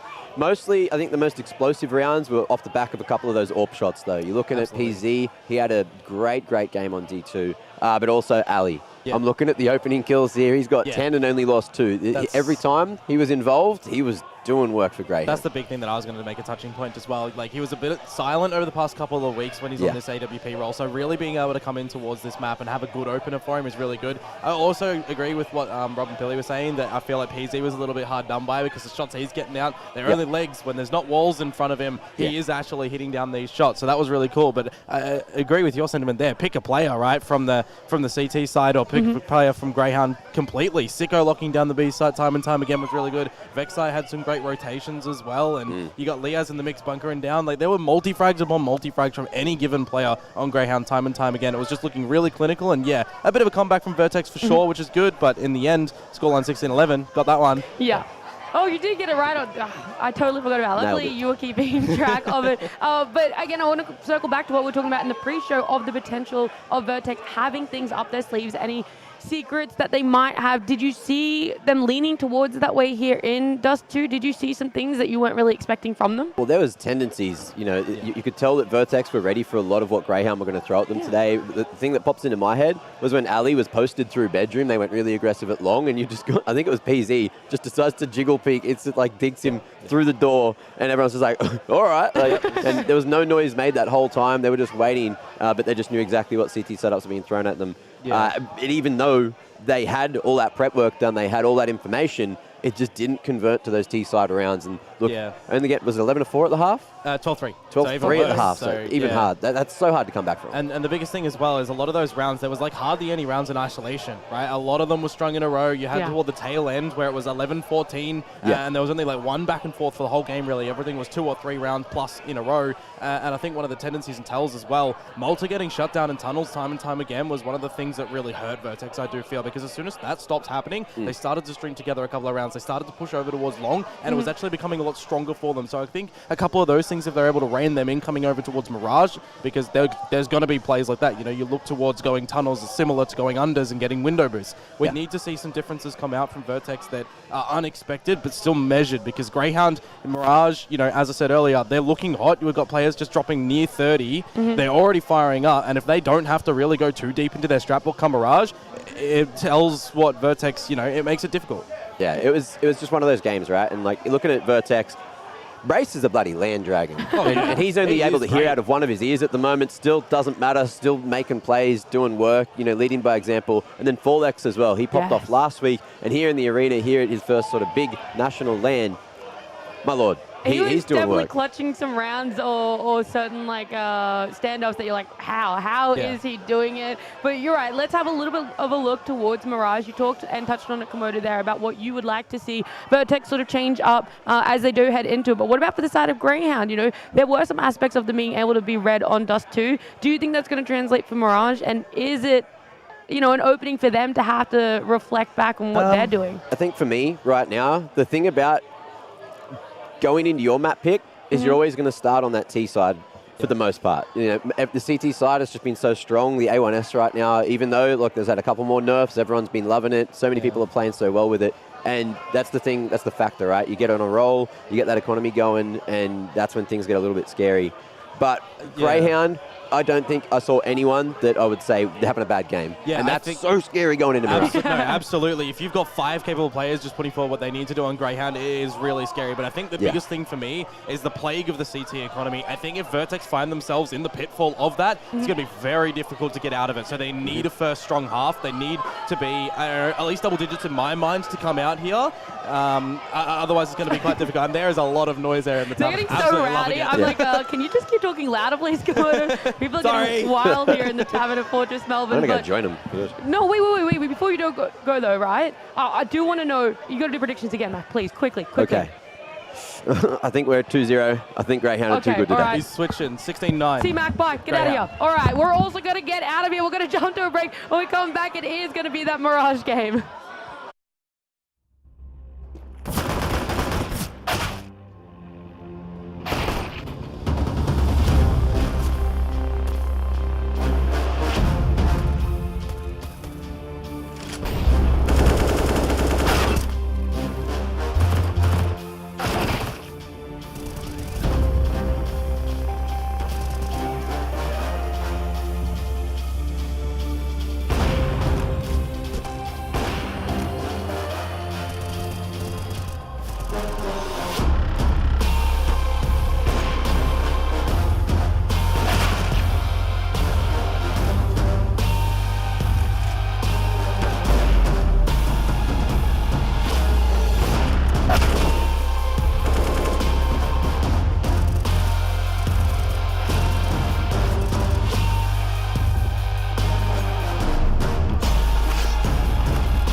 All right, it's time to get ready for what could be our deciding map. Grayhound up in the series 1-0. And Blast Fall Showdown on the line. Oh, What? got some Vertex fans. Oh! I'm not surprised. Everyone loves to get around the Vertex boys, and you just love to cheer for an underdog. As an Aussie, it's only natural. What do you think, a bit of copium? No copium. They're good. They're a good team. Yeah. Good enough? We love Vertex. Good enough? I don't want to answer that. So you are on the copium, hang on. Look, when you look at the head-to-head and it says 14-0, I mean, I don't know what you want me to tell you, Manic. Almost said Mac. Where is Mac, by the way? Is he up here at the moment? I hope not. No. The less I see of that man, the better. As far as I'm I don't concerned. know about that. Look. Yeah, he takes up too much room, if you ask me. And he just keeps trying to get bigger. Look, Mirage isn't a map we've actually seen between these two teams for a very long time, so this is going to be an interesting one. I'm even going back to like some of the results halfway through 2021, and I don't see a game of Mirage played between these two teams. It's one that Vertex have played a little bit, but not in the last couple of months. You know, Grayhound is somewhere in the pool. So that's why, like, on the desk, you know, they were kind of talking about, wow, this is a bit of a change up in the map pool. We're constantly used to seeing Vertigo, Inferno, maybe a bit of Nuke. Sometimes you throw a D2 in there. It's always some combination of those 4 maps, but to see Mirage slip through, yeah, you know, obviously you're never going to get an Overpass or an Ancient. It's Oceania, the edge of the map pool. Just stay the hell away from that as much as you can for a lot of these teams. But Mirage is like that, you know, I don't know, that guy in the corner. You know, they're not thinking about him, but then you're like, oh yeah, all right. It's there. Yeah. Come on over. Yeah, you can come join us again. Kind of sounds like me. Hang on a second. It's been left alone for a couple of years, you know? Oh, okay, Rob. We don't need to do therapy on broadcast. No, That's all right, bro. We do. All right. We might have to for Vertex if Grayhound actually turn on. If look, they're here for Mirage, I'm scared. As far as I'm concerned, Counter-Strike is some great therapy. Love to watch some good CS. About that. Good shoot some people in the head. It's more like a smash room. It's more like a smash room. You run in, you slap some tables, and away we go. Well, away Grayhound is going to go. It's going to kick off this round with a bit of an A exec. Sizing up Palace. Malta under balcony with the dualies. 4lex just playing retake from CT. Smoke's come over. Attic going to move into position to try and shut down these players coming out. A little tap, but it's not going to connect onto anything. And now probably looking to Malta, will it? To 4lex to make this work. Have not spotted Malta out, and he's only going to be able to find one. In fact, he's not found the kill at all. It's just the damage. It's the attention taken away. There's no bomb plan at the moment. It doesn't look like it's going to go down anytime soon. Oh, look at this flank from PZ with the dualies, no less. Ali has that one flash. He wants to set up some of the other Ts for success, but PZ just taps him in the back of the head. This is perfect. Attic now coming over the top. They don't want to get overzealous. The bomb's not down yet. You don't need to force these fights, but PZ doesn't give a damn. It's all Liaz. P250 in hand. He does have armor, so you don't want to not back him in this situation. PZ finds some perfect timing, and Vertex are looking good on pistols. Quick flank in from PZ. Very slow start last map. Had a tough time getting into things, and fair go. Grayhound was playing a great CT side of Dust too, but to see him already get 4 in the pistol, very promising sides for Vertex. No bomb plant again for Grayhound on this T side means that they got to take a single save here, and this is a chance for Vertex to get a bit of a farm on.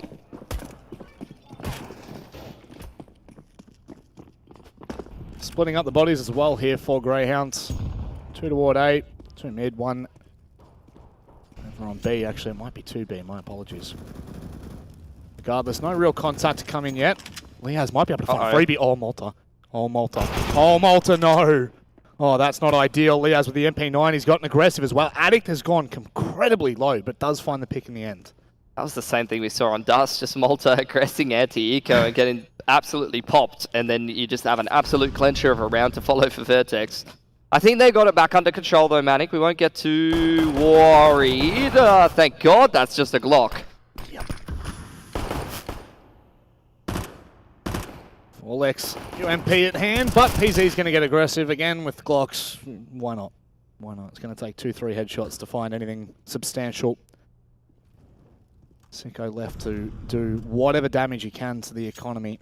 And Vertex are not interested in playing that game at all. Somewhat clean. Maybe not a clean round, but they had 4 guns up. So in terms of the economy, they're going to be reasonably happy with that. Fill it out a little bit. Could be the last map of CS that we get this event. That's going to be a little bit sad. Is that famous Rainbow Six caster Guz in the crowd that I saw? What's that?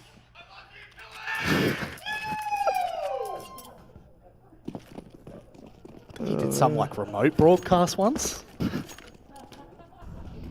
well. Tier 2 game, whatever. Smoke into con. Get a little bit of mid control here for Grayhound. That's kind of the objective. They're trying to hold the extremities as well.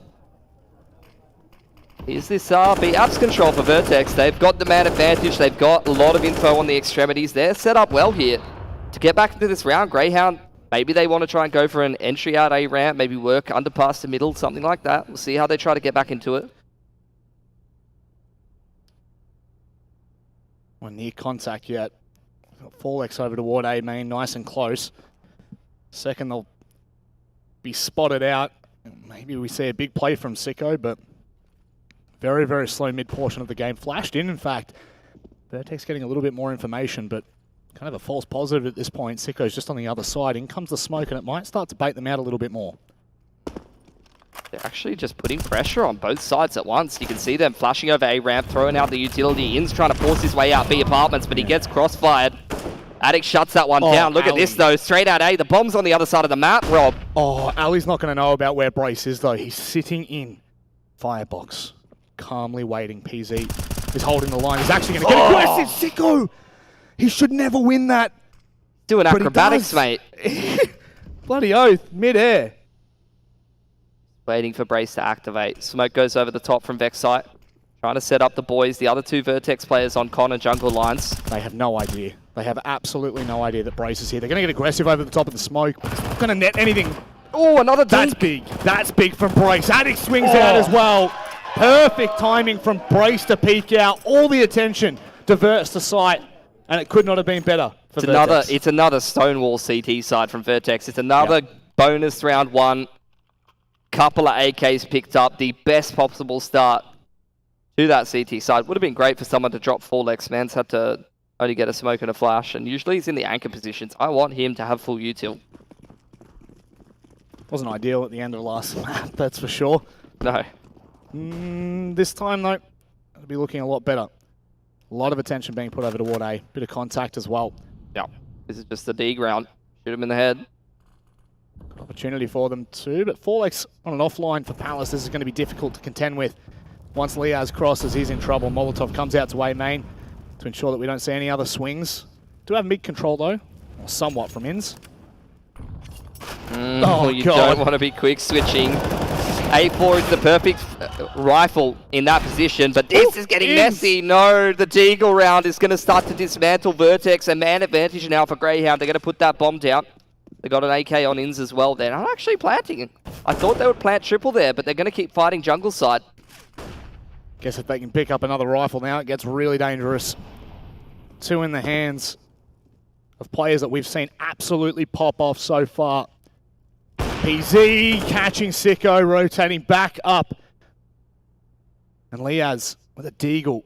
What can he get done? He's going to swing CT shortly. Baits out the first AWP shot, but it's not going to be enough. Ins knows he has a bit of a gap here, maybe. Adding to patience from him. He's a little bit worried about top middle, but he's read this well. Ali gets down as well. That's a sigh of relief for Vertex. That round was getting very messy. You're getting a little bit concerned for him.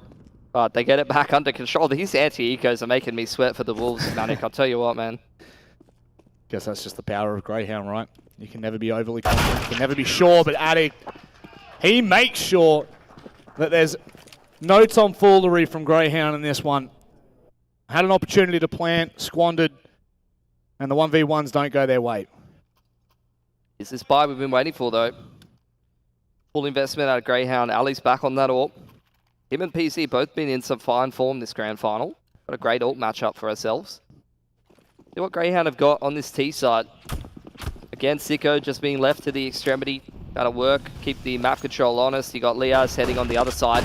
Just a 1-3-1. Mid control, standard as from Grayhound. Brace, will he make contact with Vexite here? Oh, Vexite's gone through. The flash is perfect, and it's allowed the opening for Grayhound. Oh, the pressure out the extremity as well. Confidence from Sicko. They're just going to start scaling up Con here, Rob. This is big for Malta, though. He could go absolutely nuclear. 3 players line up. He can't hit the shots, but Addict is there to support him.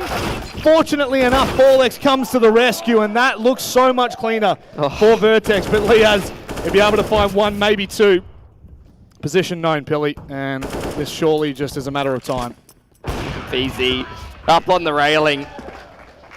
God bless Addict, this man from New Zealand. Just absolutely digging Malta out of that hole. Saves the round. He's just multi-fragging up a storm. He had a great time at the big boy LAN last weekend. Yeah, I was actually playing very well considering, like, you know, obviously he went out of Vertex for a little bit. Now they've brought him back in. And actually I feel like since they brought him back in after he's gone over to, you know, Team Aftershave and come back again, he's been playing even better than he used to. That's scary. That's really scary. I mean, maybe not as scary as Malta's actions there. That's fine. We don't talk about it. You didn't even need to bring it up. I definitely needed to bring that up. What is the replay? What is the replay operator doing? That's all right. No, it's all right. It's all right. He missed the first 15, but the last 5 he got a kill. Yeah, he got a kill. He recovered. It's not how you start, it's how you finish. I'm not even going to touch that. Grayhound on the half bite. Going to try and get into B, as you often see with the Tech 9s and the Mac 10s. It's just Malta over here. Lovely util usage as well. It's going to isolate. In fact, the smoke's going to come out straight away. And now, Grayhound, they're swarming the side. Are they going to be able to catch them on the backside? Addicts found 1, but Malta goes down. And now things get really dicey. Brace, can he deny anything? He's got a little bit more control, but Alistair's got a gap in the smoke. They got a big weapon advantage. They got a bit of util to try and flush these Ts out of bench side, and they're going to start throwing it in there. PZ now posted up. Wonderful flash. Are they going to play off the back of that? Are they going to swing? No. Ali opts out of it. The smoke comes out. Makes things a little bit more difficult. They're going to sit 2 at the backside. Sicko waiting for the opportunity, but Brace is going to be able to take the early fight. No one can find a trade. Liaz swings out, and now things get a little bit dicey. 2 players on site get shut down. And it's a worthy half buy from Greyhounds. Oh, these anti-ecos, these anti-forces are so messy. Good entries coming in there for Grayhound. They keep that round expensive, taking 3 guns off the CTs. Just chipping down at Vertex's economy. And it's also going to condition them a little bit as well. You know, when the Ts have been getting into B, you might start to kind of lean a little bit more heavily towards one side of the map if you're a bit concerned about it. Spy again back out of Grayhound, and with that bomb plan as well, you can see they've got so much cash. They've got full loss bonus. They're not going to stop buying anytime soon. They really need to try and break through here, though. Inz is absolutely just shoved straight up short. He's only found the pick on the Brace as well. Are they going to swing short? They certainly are. Inz can't do anything about it. You can barely see them through the smoke. Forlex as well. Adding woes to Greyhound's mid push, but Vexite, somewhat of a savior here. A little bit of reprieve for Greyhound with mid control. Yeah, and again, you're looking at players like Liaz and Sicko on the extremities. Most of this round, the contact's been in middle. But after that initial contact, that's where these players start to activate. You can know the positioning of a lot of those CTs earlier on in the round and start to read the rotations. Very safe from Vertex. Just a complete line across the map, not even touching mid with the 10-foot pole. They've got this man advantage. Oh, this is dangerous for PZ. He's going to get up close and personal. Turns into an easy shot. Vexite looking the other way. Nade right on top of Brace, but it doesn't hit him. Must have just been out of sight, but Liaz, a quick trade. A 1v4 down to the 1v3. Even if he can just take 1 or 2 more guns away from the CTs, it's well worth his weight in gold. He's got to retrieve the bomb first. Top mid. He's not interested. He's just going for damage here. Why not? 30 seconds, you might be able to find more than one. He's separated all 3 at the moment. 2 over towards CT. Now they're going to start to pay attention to that flank. It's not going to work though. Flash for Liaz, and well, this is just one of those slow rounds. Whatever Liaz can take away is a bit of a bonus here. Brace on top of it though. Beautiful. These CT sides, man. In fact, both teams, for the most part, just dominant on their CT sides. Yep. Don't want to bring up the old wounds, but Vertex were 7-0 the last time we saw them on the CT side, and then Greyhound took over, so... Well, I mean, in terms of T side on Dust too, you know, Greyhound just chipped in a couple of T rounds at the end of the game. That's all they needed. Yep. To just chip away at that economy and close the game. And again, they have very consistently been getting damage. They've very consistently been taking guns off the CT side. it's going to be a little bit easier. It's only going to take, 1 or 2 gun rounds for Grayhound to actually really crack back into this half and start to threaten the CT economy. Got one of these preemptive tack pauses when you're ahead and you just recognize the position that you're in. Make sure, Look, guys, we got 2 or 3 gun rounds here. Need to make sure we're closing these. Need to make sure we're just keeping this lead that we've worked so hard for. Maximizing it. Well, that's just, I have nothing wrong with the preemptive attack. Like you said, there's been a couple of rounds where things have gotten dicey. It's a good way to reset the mental, a good way to kind of calm yourselves down a little bit. What could be, this is still well and truly a point where Grayhound could start to take control. All it's going to take is 2 rounds. You even saw a great call from Vertex in that last round, just crunching mid. Yep. After Grayhound were pretty often working mid. A bit of a slower default from them previously. That round, obviously, they tried to change up the tempo a little bit. And Vertex just responded with, a bit of pace of their own. Just crunching mid from Con and short worked really well. 1 minute 20, couple of smokes, top Con and window. And now you're going to start to see Grayhound take a bit of territory in middle here. You can see Brace just keeping an eye, seeing if anyone's going to boost up window using that light bug. Everyone's happy now. Grayhound with the T's crossed, waiting for an opportunity. They haven't been given it either. Vertex are not willing to take any of these early fights. I mean, first step's been achieved for Grayhound here. They've got a player in Con, they've got a player in ladder. These are all the positions you want on the T side, and they're just going to split. Mid to beat, they're going to leave Vex site to try and control the rotations and have some impact in the mid to late round. And just 3 out apps with Ins going up short.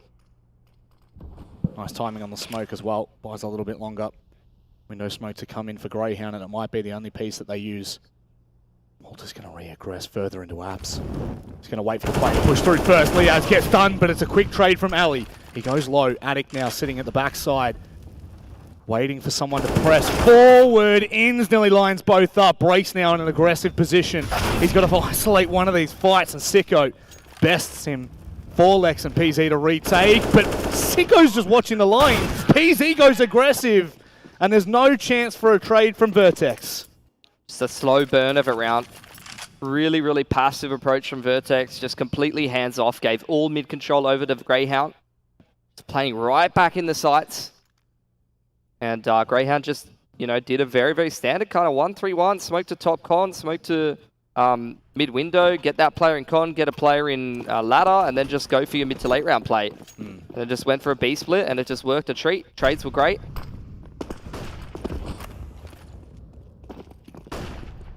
Now you're going to see a lot more attention from Vertex there. Towards middle, yeah, they're really trying to disrupt the default. But you can see Grayhound, similar to last round, they are sitting right back. They are waiting for aggression out of Vertex here.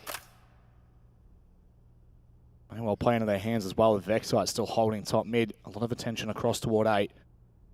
3 members Ali with the bomb as well. Yeah, you can see Ins holding the smoke. Maybe waiting for Ali to get up close towards Palace. And as soon as Ali gets close to Palace, he can start to post on this jungle line in case a player gets flashed out of Con or jungle. He can maybe pick them. Here's this contact on middle. It's all just Vexite on his lonesome here. He even wins a duel by himself there. Oh, Ins is there to back in.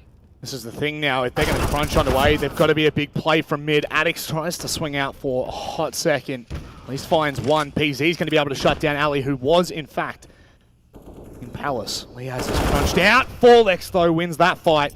And now Ins and Sicko on opposite sides of A. They've got to try and find this because he's looking the other way. It's now being given the opportunity exactly for Grayhound. Still shutting down. Forlex is stepping up.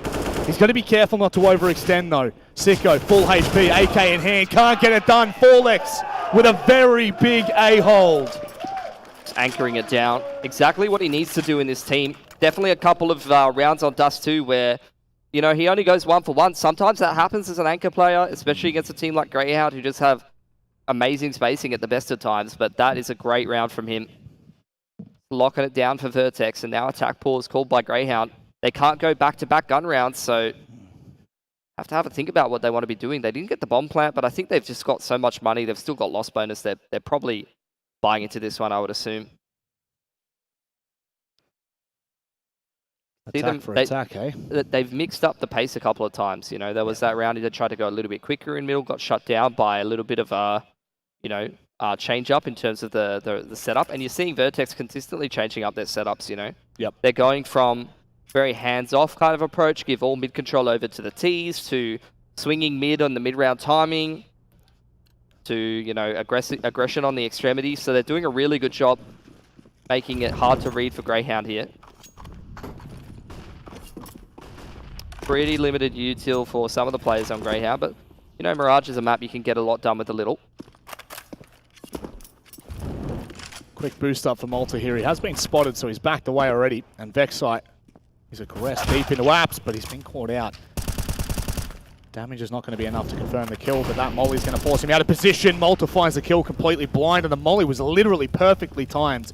You can see Grayhound were looking to make an action, and instead they're forced back and forced to make another option. It's in a big rotation from Vertex. They're very much heavily leaning towards B, but now they're starting to change it up. PZ, aggression in the mid-round, catches Alistair, traded by Ins from underpass, but there's still a man down. Some space in middle from the Ts, but they need to turn that into a site and an after plant, and they've got no utility to do it, so it's all down to the timings here. Forlex has just aggressed into A main as well. Yeah, that is such a good mid-round play from him. Great info play. You can see as well, Addict's getting aggressive on short, being able to shut down Liaz as Brace holds mid. And very quickly, what was looking like maybe Grayhound finding an opportunity, getting some players aggressive in con and also into Snipers. Look at old mate hanging out the window. He's chilling, he's max chilling. Looked like Mac at about 4 AM this morning. Yeah. As if you would expose him like that. Come on. I'm sorry, I can't hold it. Boy. Because having a look around, not too much to see in jungle. It's not being given any timing whatsoever, so it might actually come down to the last couple of seconds in which Malta allows him out of market. That's a pretty strong round. 4 players left alive. Yeah, That's their money's great on the CT side. I think they're going to be... Wow. Easy. Wow. Easy for Peasy. He's pretty good. Pretty good player, Rob. You reckon? Yeah, he's all right. Where do you rate him?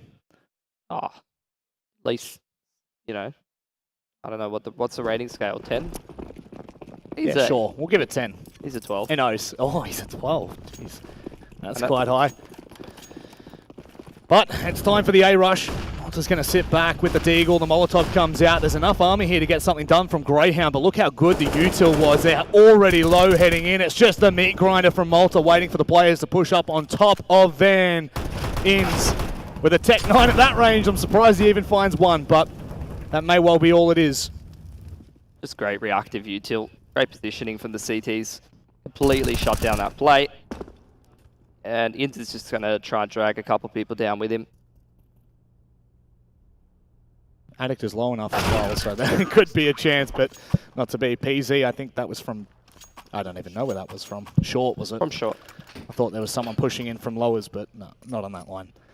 10-1. This is looking really convincing from Vertex. And, I mean, we were talking about Dust 2 being, you know, Vertex's pick. This was Grayhound's choice to go here. I mean, this is the thing, right? Like, sometimes these teams play a lot on the same map pool over and over again. Then you mix in some different maps that, you know, your opponent domestically hasn't played too much. You haven't played too much in a little while.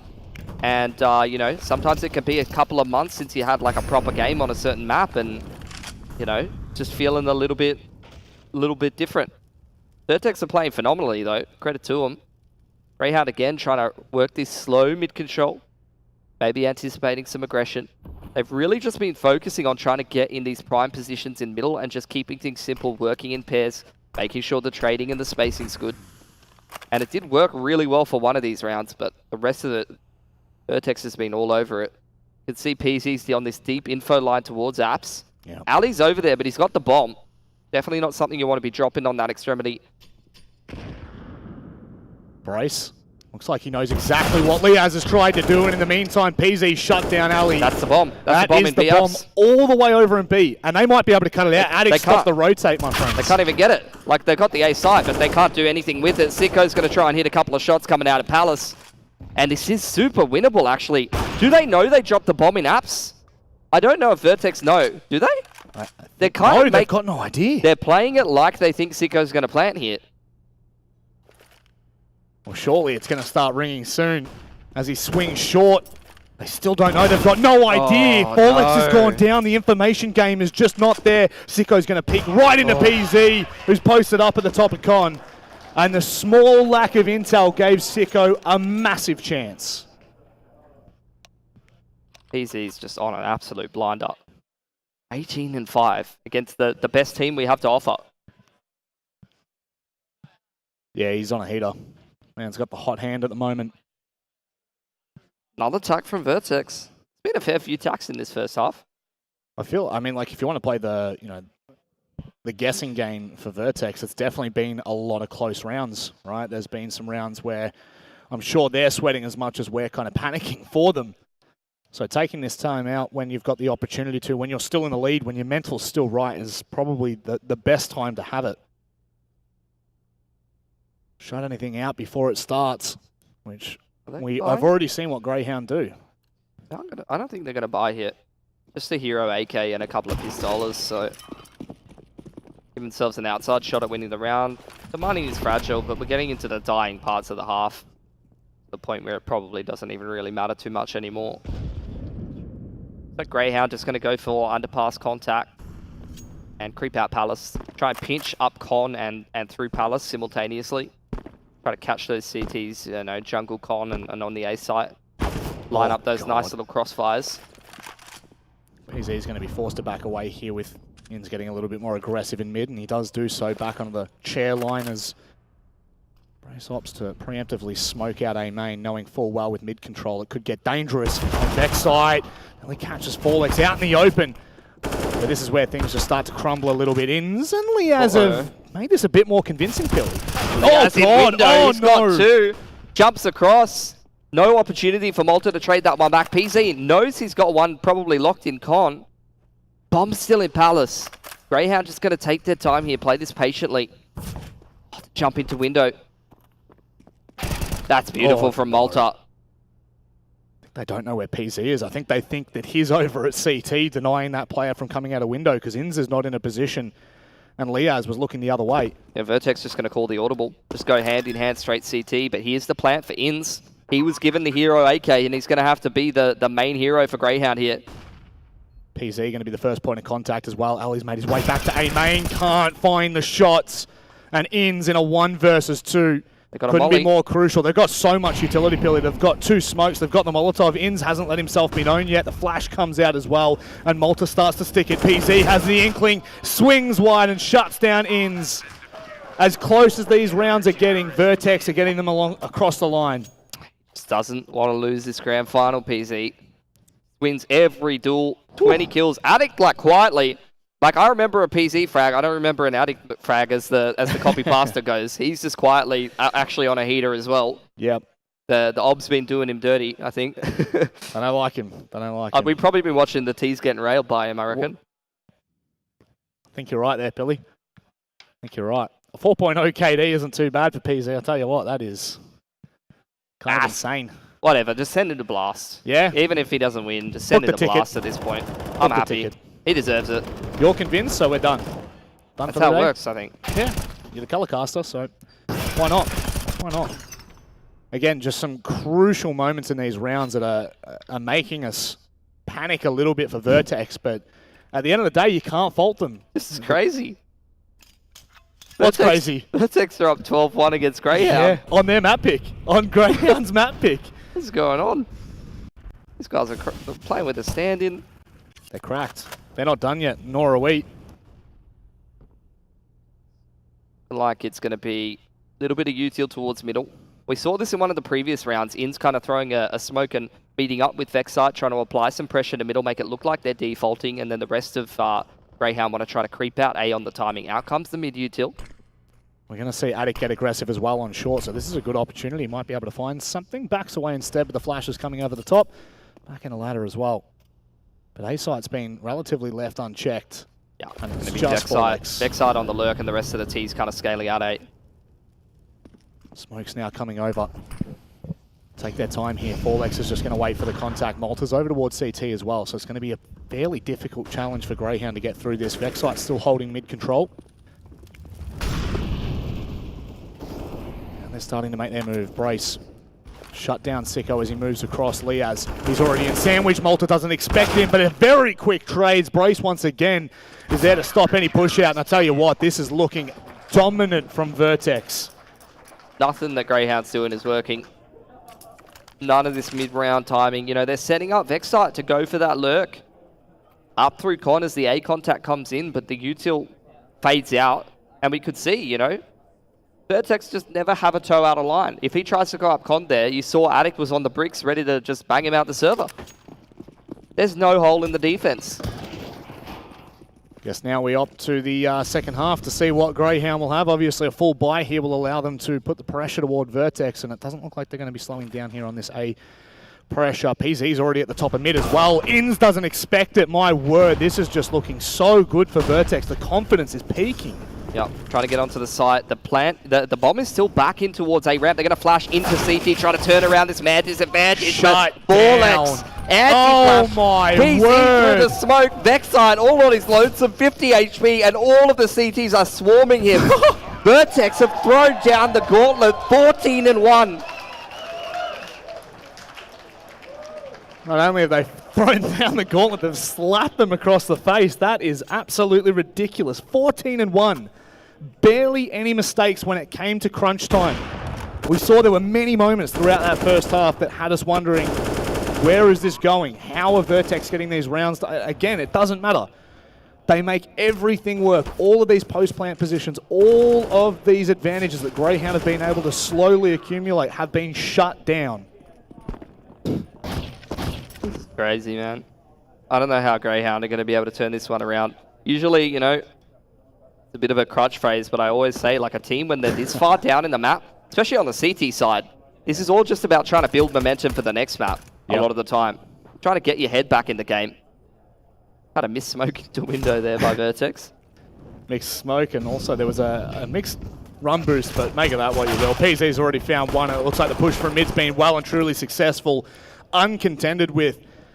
And if you look at Inns, he's not looking to take any fights whatsoever. Brace is still watching a line. Liaz has to hit something gnarly. Hang on, things are starting to turn a little bit here. PZ now has to come up big. He does not have the bomb down. It was close, but no cigar. The three players here are somewhat low for Greyhound. The swings are not looking too successful for PZ. Oh. And Alistair will shut him down in the end. You almost expect you to win. He's really just got that, like, main character protagonist energy today.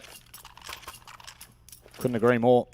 But not bulletproof that time, unfortunately. No. The rounds have shown that he's been able to do it time and time again, but yeah, that's maybe too much of an ask. No bomb plant for Vertex means it's going to be a bit of a sleeper round for them. Yep. PZ's just gone, well, I'm just going to buy a Deagle because probably going to kill a bunch of people. Why not? Why not? Just go send PZ kill. That seems to be working more often than not. Molly to slow down any of those pushes that were coming toward B, which there are none of. Yeah, that Brace guy's such a genius. PZ go kill. It's the top 2 OCE for sure. Yeah? Yeah. You back him in there? Where do you put Vertex now?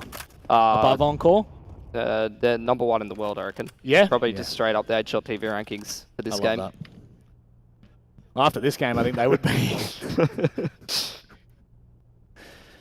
Inns, we're just waiting for that first point of contact, but again, with Glocks, only one Deagle, there is little to no hope here for Vertex.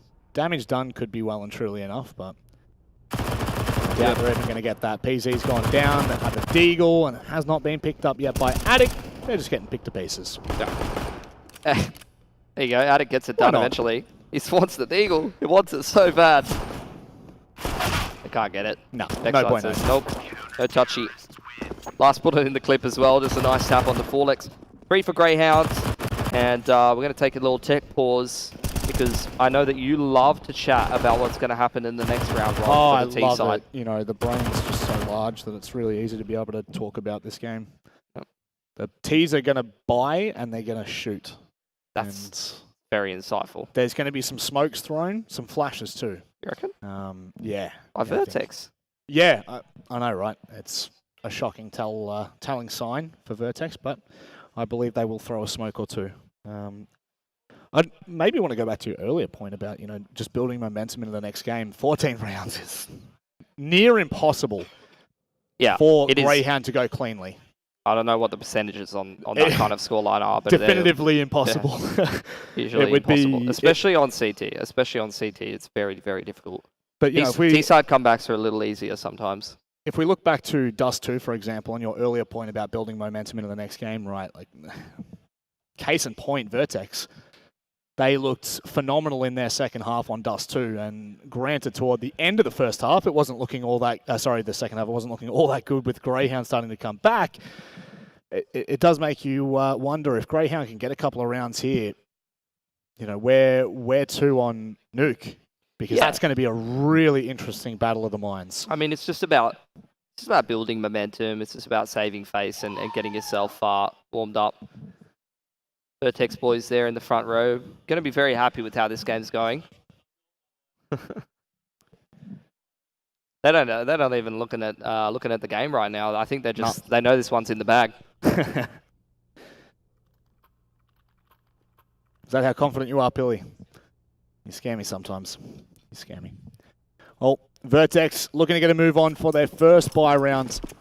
Util are plentiful. No mollies to play with, but smokes and flashes are more than catered for, and it looks like this is going to be a fast B. Yeah, long tech pause into a B rush can definitely catch people off guard sometimes. Well, I think it's going to as well. Leah's got the nade out. It's going to be able to do a little bit of damage, and it slowed them down to half HP. Brace can't find the opening, and the rest of Vertex are too slow to get out. Hold on. They'll eventually trade ins.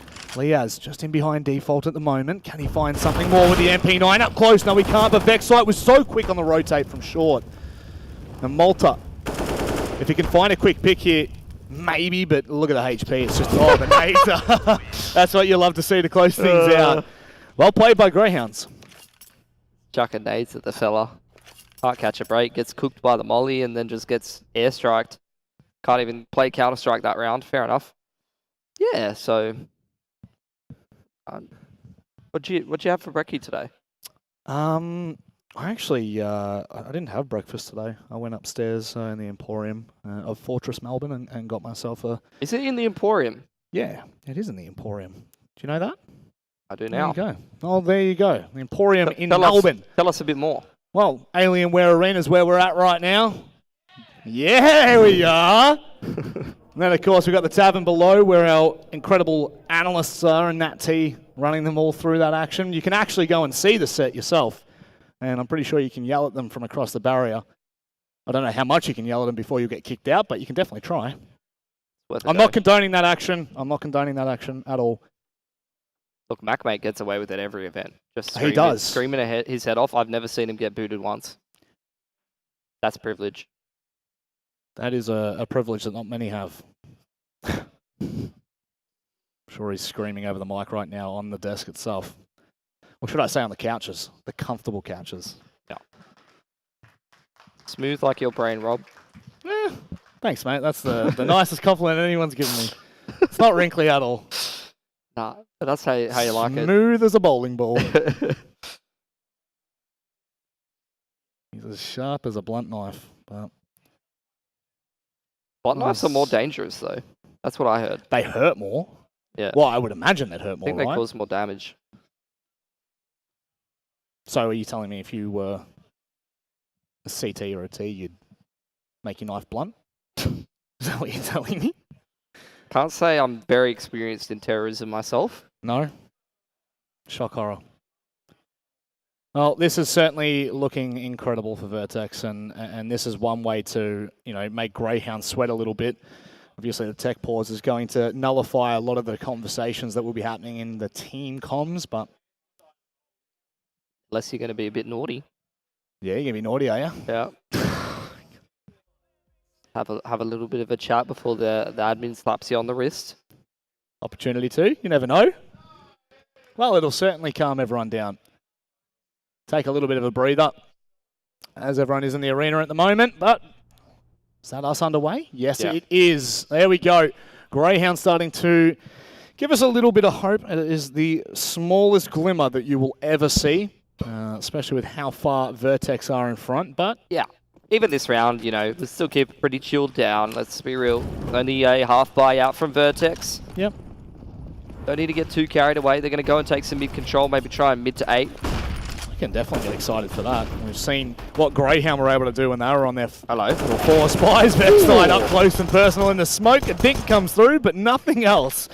Sicko shut down on the opposite side, and well, that was as quick as you like. Grayhound making very short work. Bye-bye. Ciao, ciao. Bye-bye, USP. Sent it to the moon.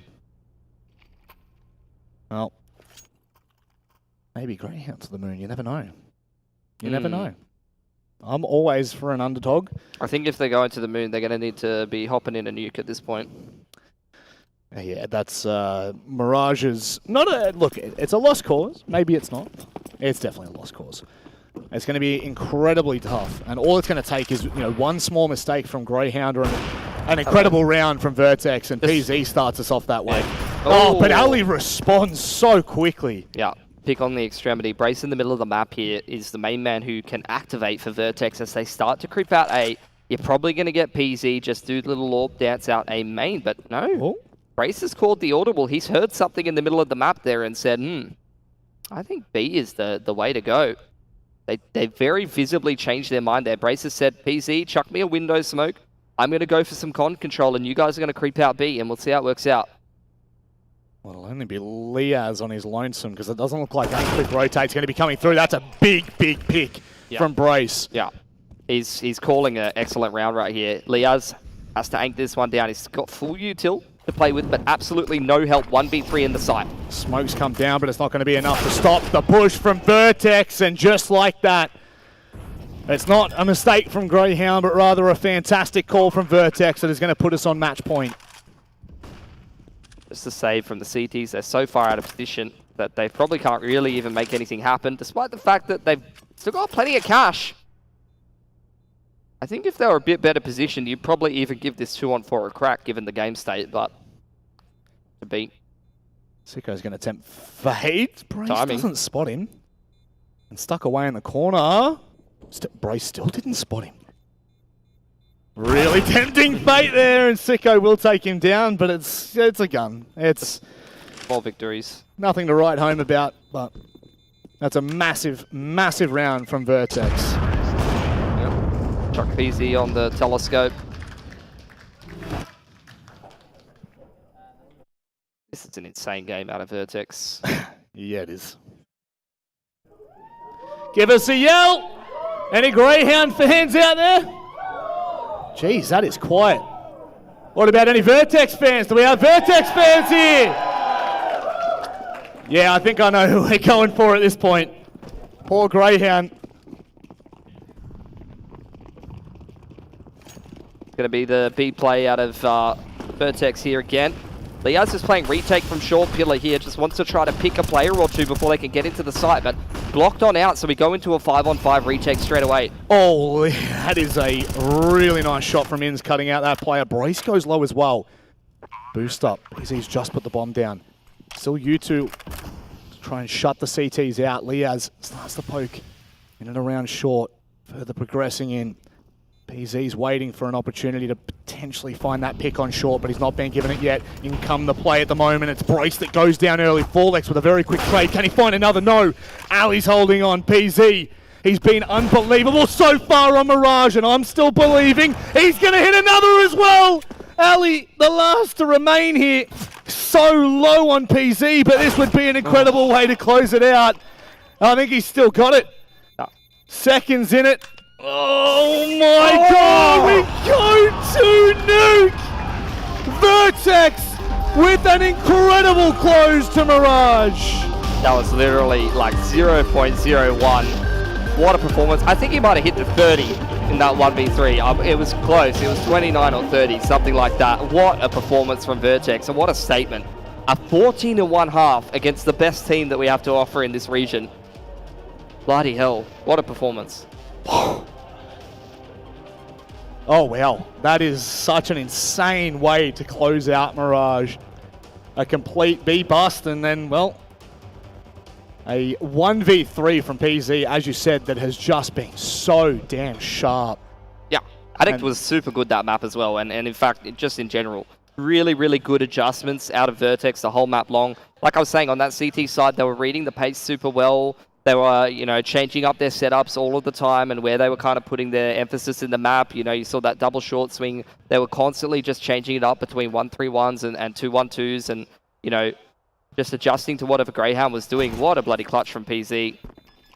Absolutely insane.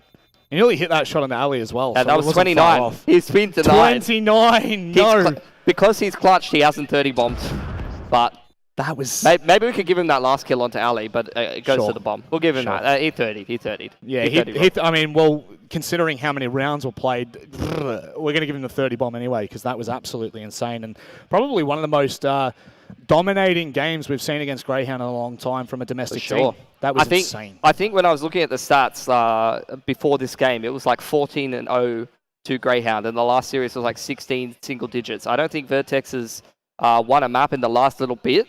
Yep. And they've never won a map like that against Grayhound. No, well, I think 8 rounds is what they managed to get the last time they played them on LAN, and that was in a best of 3, so that is absolutely ridiculous. We are not done yet. We still have one map to go, but before we get there, the analysts are going to break it down.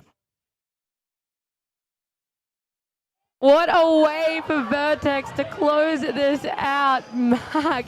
Komodo, oh my gosh, it literally came down to the wire there. Obviously, Vertex had done a lot of work on that CT side to set themselves to be up in such a good position, but how disheartened do you have to be if you're a Grayhound, seeing it close out in that fashion too?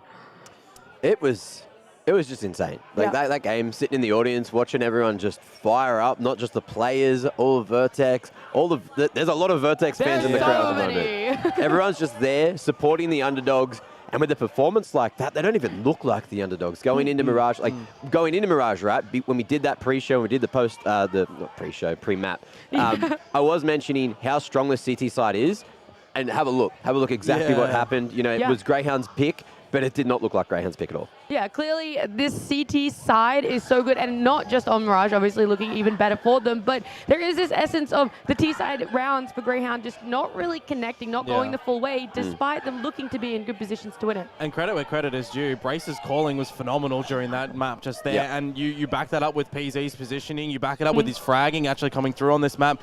You've kind of got the duality that he's fragging, and Alistair wasn't on this map now, but on Dust 2 it's the other way. So I got to say, you know, we saw a performance in a local domestic league a couple of days ago actually, on Mirage from Vertex. They won against, you know, a middle of the pack team. I think it was 16-4 or something like that. They blew them out of the water, but I didn't expect coming against Grayhound that they were being able to do this performance. So number one, I said, you know, start off with a good CT side. Don't fall into the pit of economical woes. They didn't do that, but 14-1, I don't think anyone was expecting that for the half scoreline. Yeah, and I mean, they come onto that T side, and you talked about it, Brace, how good his in-game leading is, and even Billy and Rob talked about it too, but in round 20, him stopping to call for the team to go to B side, how else are you seeing Brace in-game leading that's like leading and to those round wins? Well, he's also fragging, right? Yeah. Like you saw towards the end, he was the one that decided to peek from underpass. Inz is posted on that line, and Inz is sharp. Literally one of, if not like the best player currently in Australia, right? Doing his job.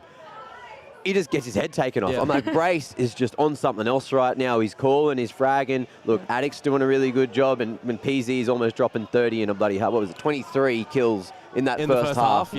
5 deaths. Yeah, and 127 ADR as well. Impacts. Yeah, it was so much impact. Well, then let's quickly shift the conversation to Nuke before we do jump to the break about how you think Grayhound are going to be coming back in and how different it is compared to Mirage and D2 as a map. Well, I didn't actually think we were going to go in towards Nuke whatsoever, so I'm kind of thinking, you know, all right, just take the good bits that we saw from Grayhound on Dust 2 and the good bits from Vertex on Mirage. Yeah.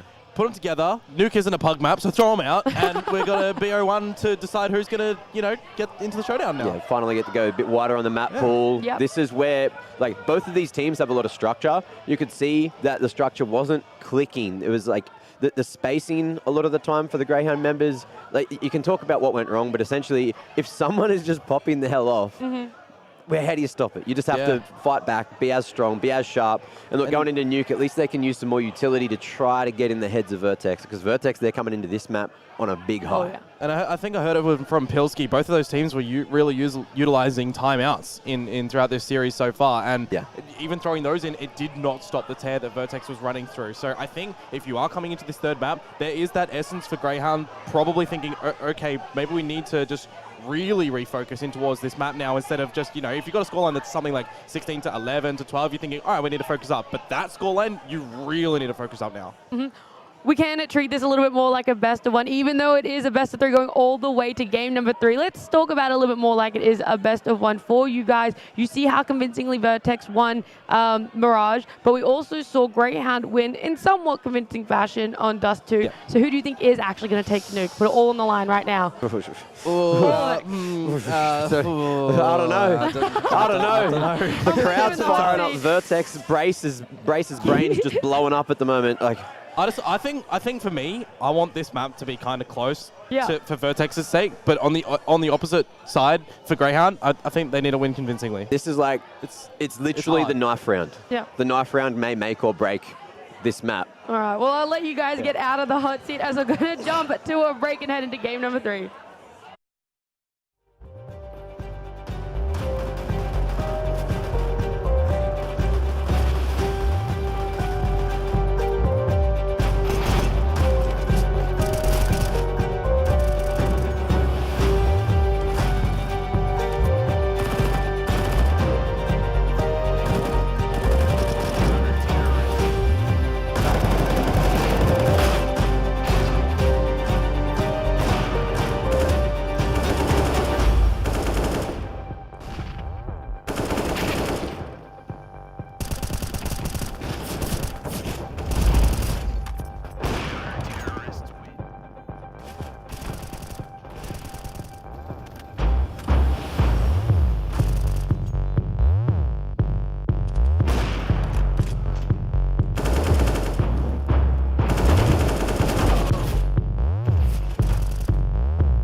Welcome to the Fortress OCE Masters Finals.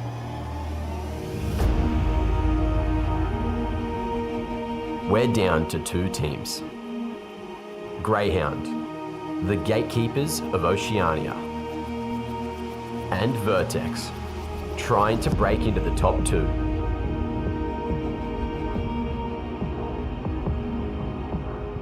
The core 3 of Vertex is really strong. They'll be a tough opponent, especially on land.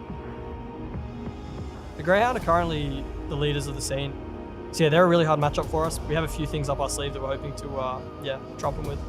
We have a pretty unique playstyle. We like to try and outsmart the teams that we're playing instead of mechanically just outplaying them. TJ wants it. There it is. We've been together as a team for 2 years now. Yeah, I think our playstyle is usually pretty slow. Oh, no. Able to pick up the pieces and fall down right now. They all line up for him. But no, he actually manages to find damage. Now it's going to be Leaz to come in as well. This 5-7 is there in front. Well, let's get the fun run. With everything at stake, who will rise to the occasion and represent Australia at the Blast Premier Fall Showdown?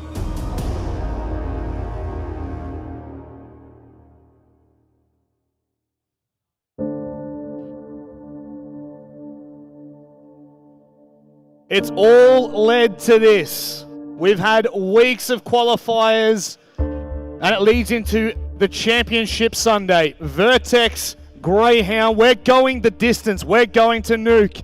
I don't care if you're a Greyhounds fan. I don't care if you are a Vertex fan. If you're in the Alienware Arena right now, can you make some noise?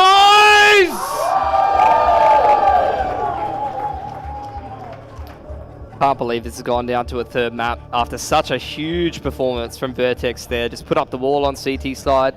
Almost the dirty 30 from PZ. And now we head on to Nuke, where the only, measurement that you can get for either of these teams in the last little bit on Nuke is their performance against Encore.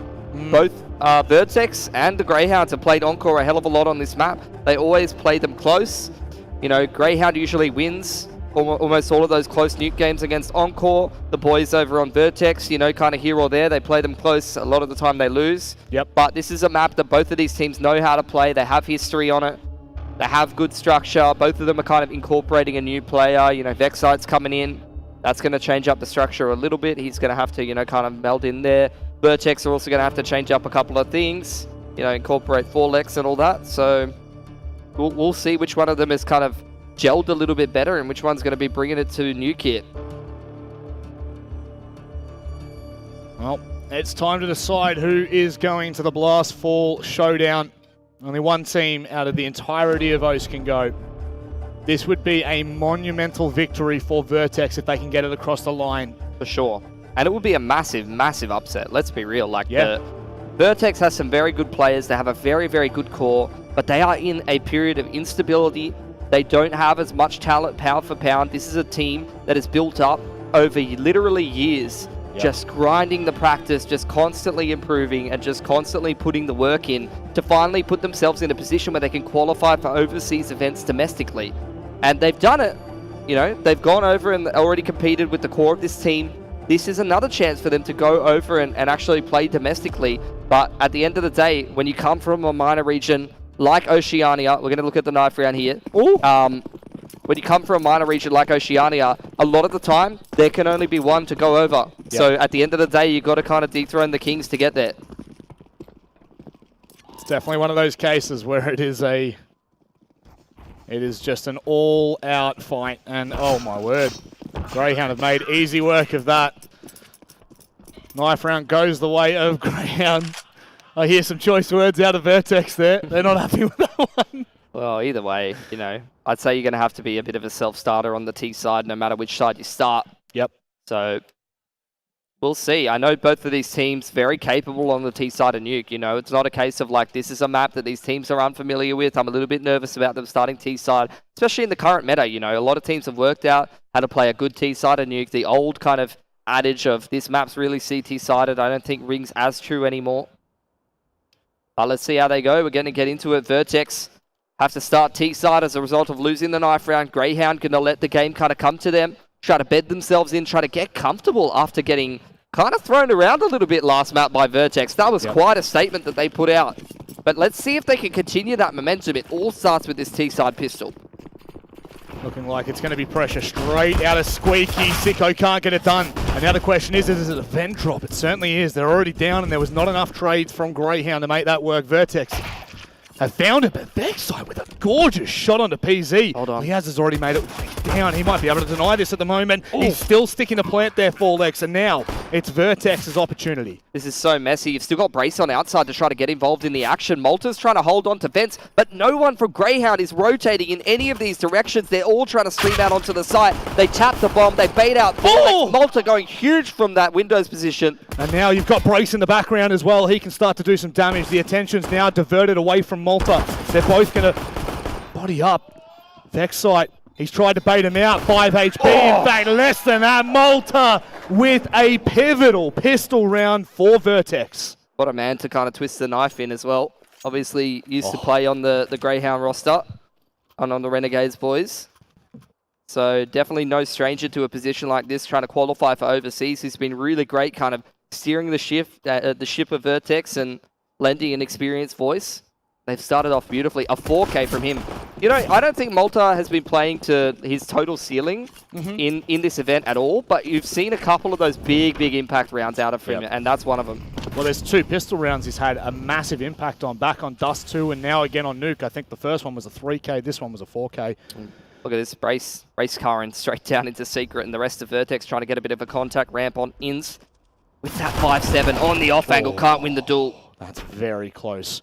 Brace is lucky to be alive. Liaz is going to have to hold pretty firm here. He's already taken down Malta. Now the alarm bells start to ring. Alistair with a gorgeous clothesline with the scout. What do you do here? Vertex, I think, have called the audible. The rotation from the CTs is down in towards lower. Brace trying to flank around through ladder base. And Vertex, you can see, they're just baiting their time. Brace has called the audible. He's making this rotation up around, and he might be able to catch Ali. Perfect timing from Brace. Alistair looking the other way, and now Vexite's in close towards Squeaky. It hasn't forced him out, though. Now the sound cue comes in. That. Vertex absolutely have heard that. Sicko and Vexite with only 5-7s in hand. It is all up to Sicko. Whatever damage he can get done at this point might well be good enough. 2 of these T's are so low. He's got no kit, though. That's the issue. You know, this would be winnable round if he had a kit, I think. Creep up. Brace just getting not the timing quite correctly. So Sicko now going to scale out straight from Heaven's side. Vorlex trying to reposition, but Vertex have got it under control. They shut down that force buy, but they take significant damage doing it. Well, Vertex are definitely showing up right now, showing the goods, and Grayhound, I mean, to be fair, they've met pound for pound in the first 2 rounds, but it just hasn't gone their way. A couple of the shots still connecting, and it's still showing signs of promise. It'll be the eco out of Grayhound here. Nothing invested in this round, just a P250 from Liaz. Really looking forward to that next gun round to start to get themselves rolling. Vertex, couple of SMGs in this round. They want to try to farm up a little bit of cash, and we'll see how many they keep into this next round. Grayhound just taking lobby control. All of this being heard by Addict. He's going to get traded very quickly. That's only a Mach 10 over to the CTs, though. That's a ding through the smoke from Sicko. Oh, followed up by Ali. That's an AK on the ground. That's unbelievable for them to be able to pick up. Now 3 versus 3, but Malta's going to deny them access to the rifle, and it needs to be done as well. If they pick it up, it could be danger. Malta? Yeah, you'd love for Malta to get rolling in a game like this, especially on a map like Nuke. Yeah. Especially on a map like Nuke. T side is looking pretty damn good for Vertex, but of course... Let's not get carried away. Well, let's not get carried away. You we haven't seen a gun round yet. Pilly. You jumped my gun.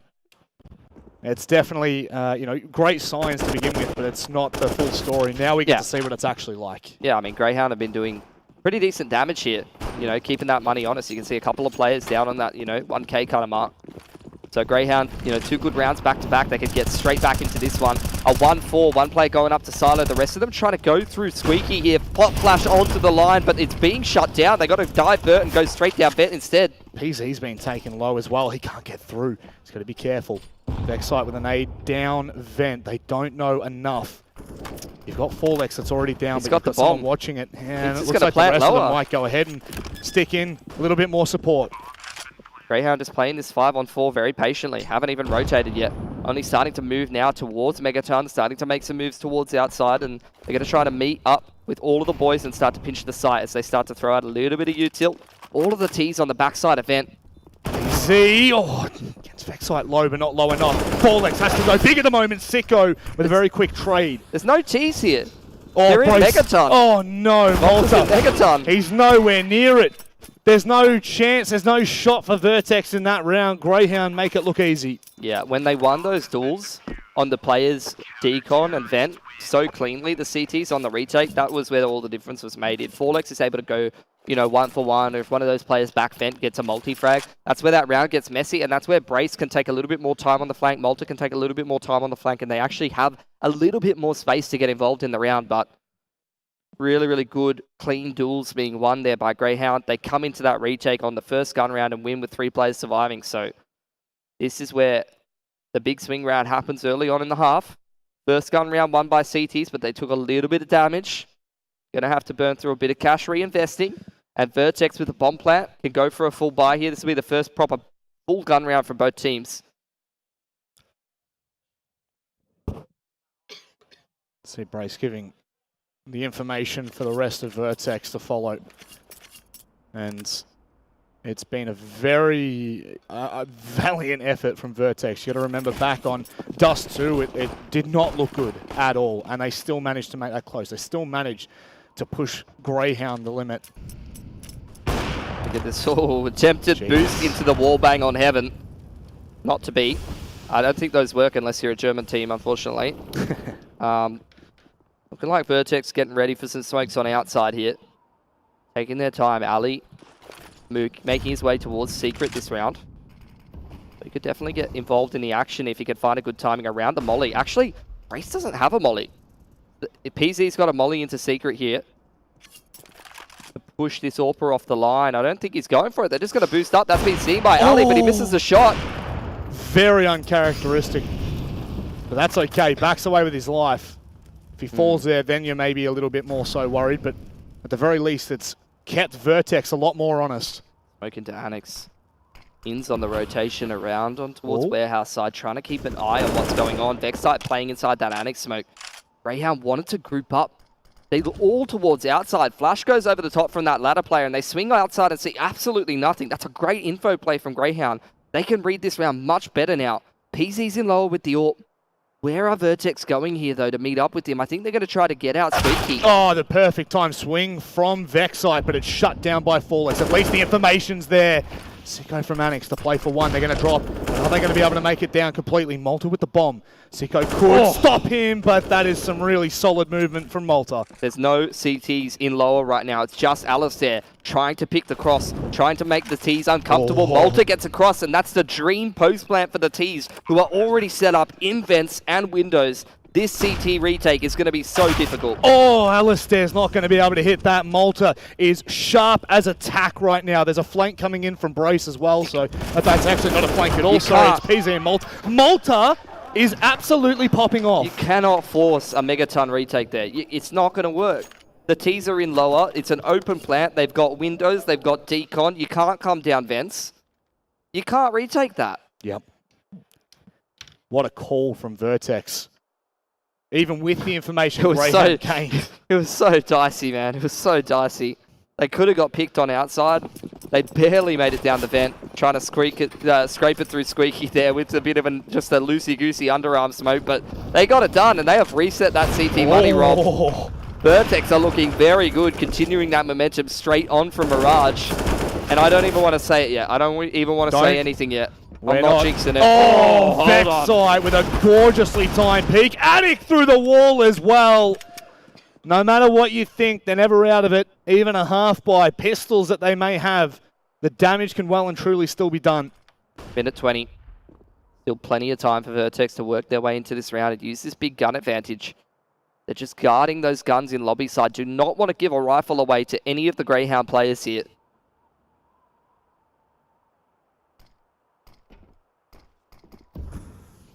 Three players on side of 8. 2 toward ramp. Oh, Brace. The shots through the wall ring very true. Ali lucky to be alive. Plenty of time to work as well, Pilly. So much util. And a Molotov out. Some of those closer positions are just waiting out this door smoke. Molotov into Hut, and another one picked up by Brace. He's just using all the utility that's available to him on the belt and on the floor from his dead teammates.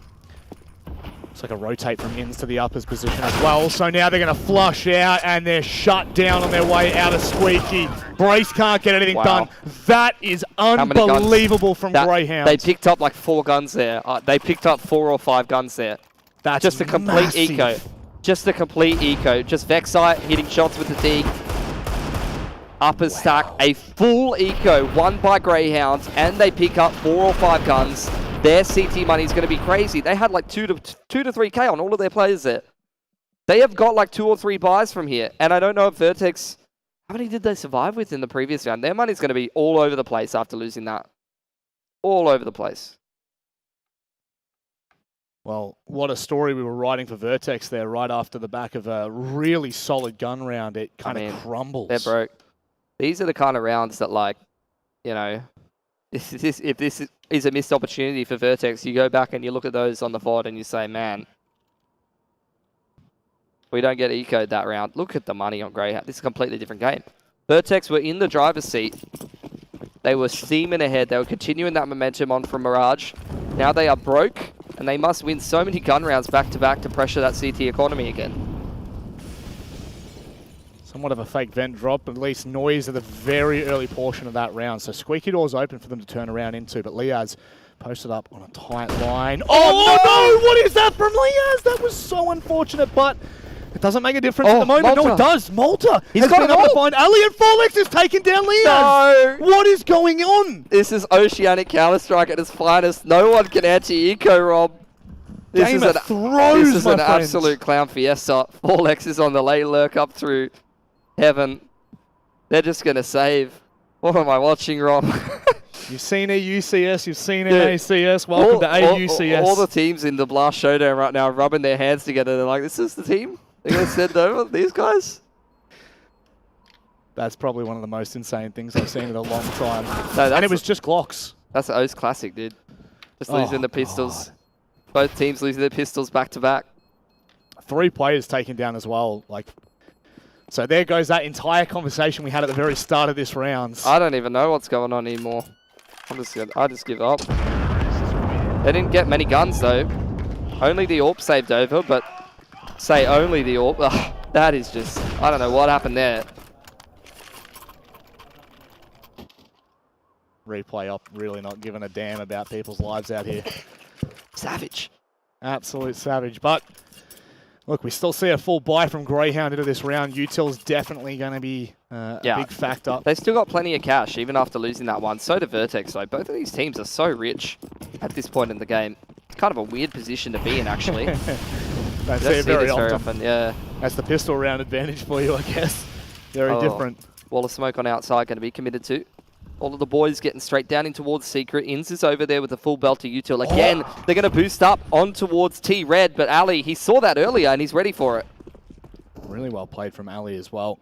Dropped all the way back to CT. Inz just on the inside event. One shot and done. They're going to push straight through again. Caught with a nade out. Inz has actually been able to find. Brace might be able to find a second as well. Forlex with a really good trade, but look where Addict is.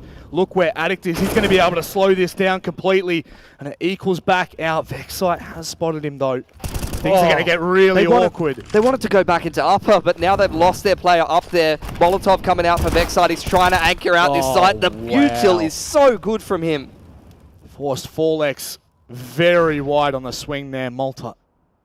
He has been an absolute rock on Nuke so far for Vertex, and he's going to find the first pick now. You start to believe a little bit. There's a quick rotate from Alistair, though. He's already up in the heavens. Malta. Caught with a piece of Util out again. Boy, there we go. Hey. You got to expect that one, Ali. They're very familiar, so fine. More familiar than some would like. All right. Third for Greyhound. They're going to continue building up that money with 2 alive, but, you know, usually you wouldn't say that, but at the end of the day, they've got so much cash left over from how this game has started. Bomb plant for Vertex, though, means they can buy as well. We're just going to see back-to-back gun rounds. Vertex starting to run out of money now, but building up a bit of loss bonus at the same time. It's keeping Greyhound honest as well. The money is definitely not in a fantastic state for them. So the next round is going to be very interesting, depending how this plays out. And again, with how things have been going, I'm not even going to guess anything. Nice little nade to pop through to Annex. It's not going to do nearly enough damage. Lining up its Annex smoke. See Vertex getting ready for the uppers pop. Vexite just back to wait, and Addict's close. He's going to be really cautious as he makes his way out. Flash has come over the top, but Vexite's going to be sitting at the backside. They're not going to be able to trade him out. Sick goes down one as well. Malta gets deleted on the last bullet. That is solid from Vexite. The util coverage just wasn't enough. Hold up though. This guy was pretty good last map. Scope hurt by Liaz. Player in heaven would be suicidal to peek at that point. See, waiting for a little bit of intel. Ali with a little pot shot, but this positioning from Liaz is absolutely pivotal. So much Ali's the respect. one. Yeah. He's earned his respect last map. Yep. They're not throwing that one away.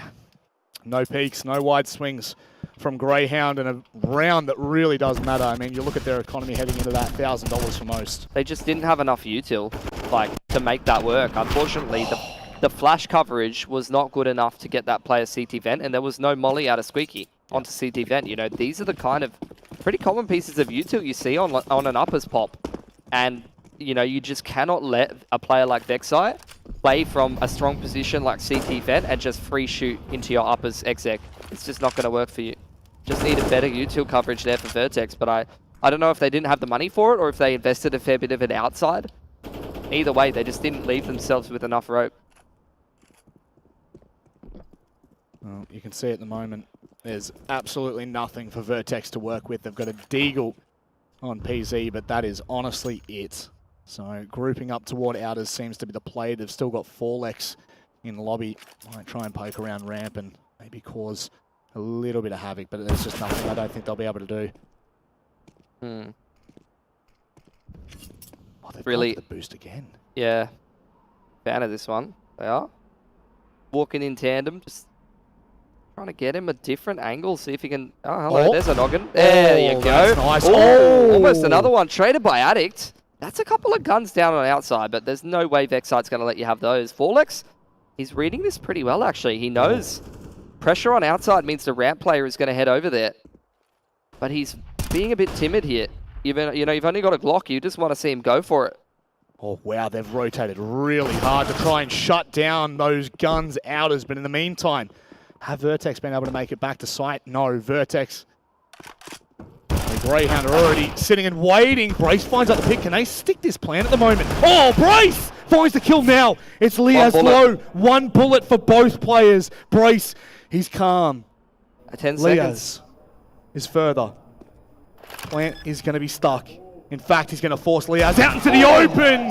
But Liaz with the pistol makes it work. What a tight round. Again with only Glocks and one Deagle. It's just so much damage, though. Like, that was the round Grayhound really wanted to build up their cash. So that's great. Great damage being inflicted by Vertex. As we got 5 rounds left in this half. If Vertex can win a couple T gun rounds back-to-back, then they can definitely take the majority here. And that's what's been really absent in a lot of this grand final. T rounds have seemed like they're very hard to come by. Both teams have been much more dominant on CT. But this is a much more back and forth half, this one. And a very messy one. It's been so messy. It's been entertaining, though. Yeah, the pressure's starting to show some cracks in both of these teams. Well, obviously a huge opportunity for both Vertex and Grayhound. Obviously, we're looking at Grayhound to really be the OCE representative, and we have seen them for so long. You know, ex-Order, ex-Renegades, they have been the name on the tip of our tongues whenever we're talking about Oceania. And, of course, this being the very first time Blast have ever had a qualifier, an open position for an OCE team, there's even more pressure added to that. Thanks, Blast. Good blokes. Absolute chads. They do a good job. Someone say Giga Chads. Yeah. Oh, Ins. Speaking of Giga Chads. Yeah, I don't mind this at all from Ins. Up close and personal. Oh, my word.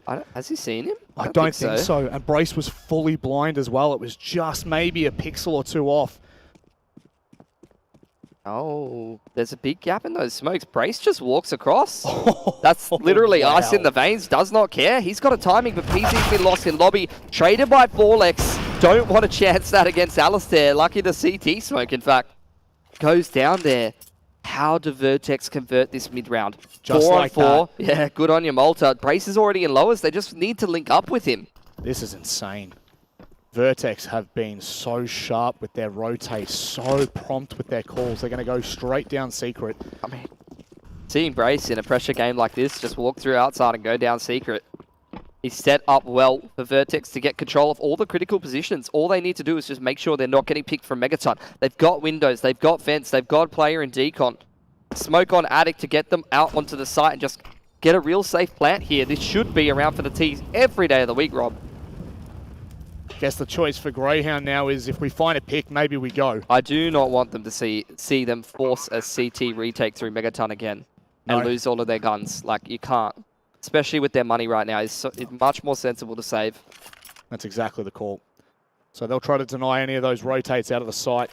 They'll try to take guns away from Vertex again. In fact, they're not going to at all. They're just going to run tail between legs, save all 3 weapons. Wow, this has been such a strange map. Credit to Brace there.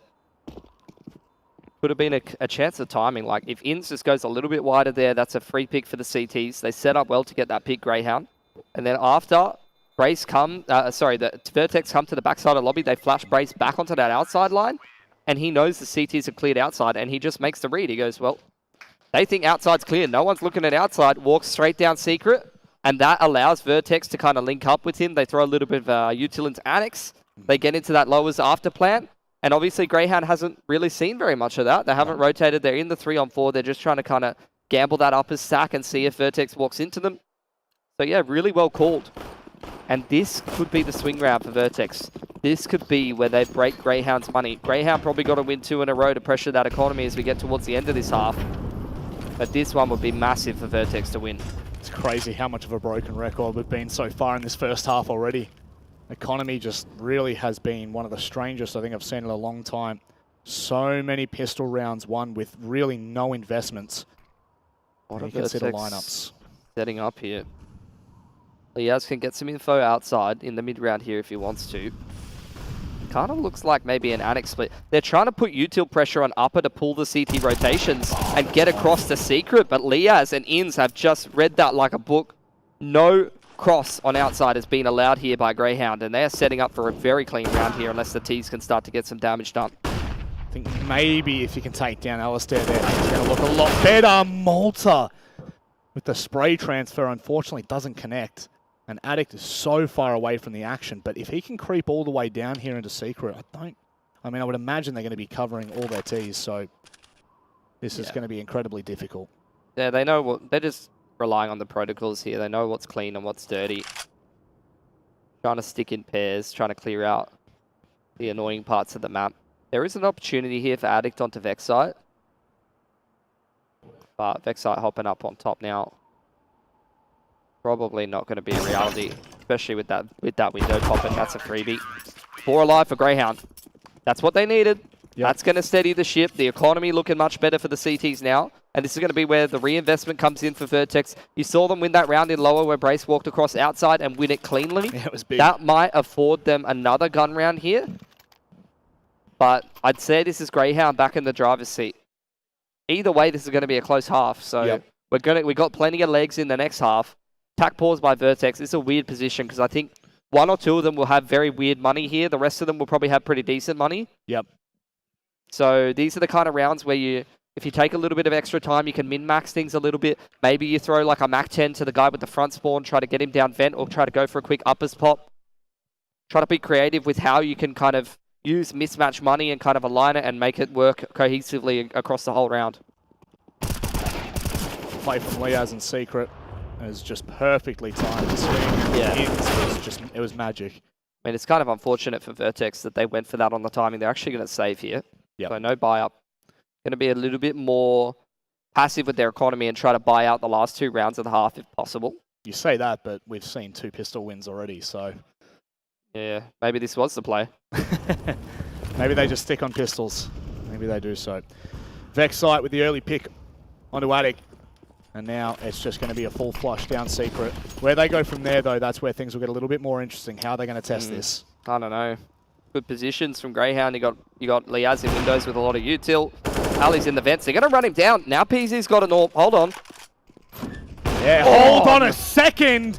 Liaz goes down. Oh, that's a perfect nade. PZ's going to have to try and hold the left side. The timing just not there. Sicko goes for a slight swing. Oh, it's another Megaton retake. You No love 'em. util to lock them out, though. So Grayhound, they can smoke off windows. This could be a little bit more workable. PZ, though, just has enough of a little angle in that smoke, but they've been able to walk up. I don't know whether PZ's going to know how far Sicko is up. The information's not there. Oh, and fully blind. It's going to be the freest kill of Sicko's life. Brace and Forlex now have to go quite large. Forlex, where is he? He snuck out of window, but it's not going to be enough of the plan. Brace might be actually able to play for gonna this. stick it. Has to. No shot. Ends with a lovely shot to close things out, but yet again, another successful pistol for Vertex. Yeah, I think the money's like stable enough on CT to where it's not going to matter. Yep. They kind of wanted the round there. You can see the money, yeah, definitely evening up on CT for the most part. Only 2 rounds left to play with in this half. Good bomb plant for Vertex. That might help them buy up into the next round, especially with their loss bonus stacking up. But that was looking very dangerous for a sec. The second you saw PZ pick Ali in vent and get his hands on an orb, I was like, It was just a shame of the timing of that flash. PZ was fully blind as Sicko was pushing up. Speaking of pushing up, Ali's all the way past Annex. So was Inns. And Inns is at red. Brace is not going to know anything about this either because PZ thinks that it's clear. Oh, this could get really dangerous. Brace. I think Brace is kind of waiting for some aggression here. He is. Oh, he's just spotted. He's spotted the feet. That might be enough. Malta's going to swing back around Beautiful. and PZ on top. That's what you need to see. Okay, how do they 100% this 5-on-4? CTs have very little util here, Rob. CTs kind of have to aggress in the mid-round. Forget about it. Brace is just taking over the round all on his lonesome. Give him the ace. Oh my word, a 4K in the round for Brace, and Vertex are firing up. Good chance for them to kind of take the majority in this half now. Really is neck and neck. It's going to be an 8-7 half no matter which way you split it. Grayhound definitely with enough cash to reinvest in this one. What a massive round though. Patience on outside. Very, very slow tempo at the start, and then he just explodes out Annex. This spy is kind of sketch actually for Grayhound. Couple MP9s and a CZ. We've thrown the alley, the Orb brother. We've said, go take the wheel, mate. Use the mustache.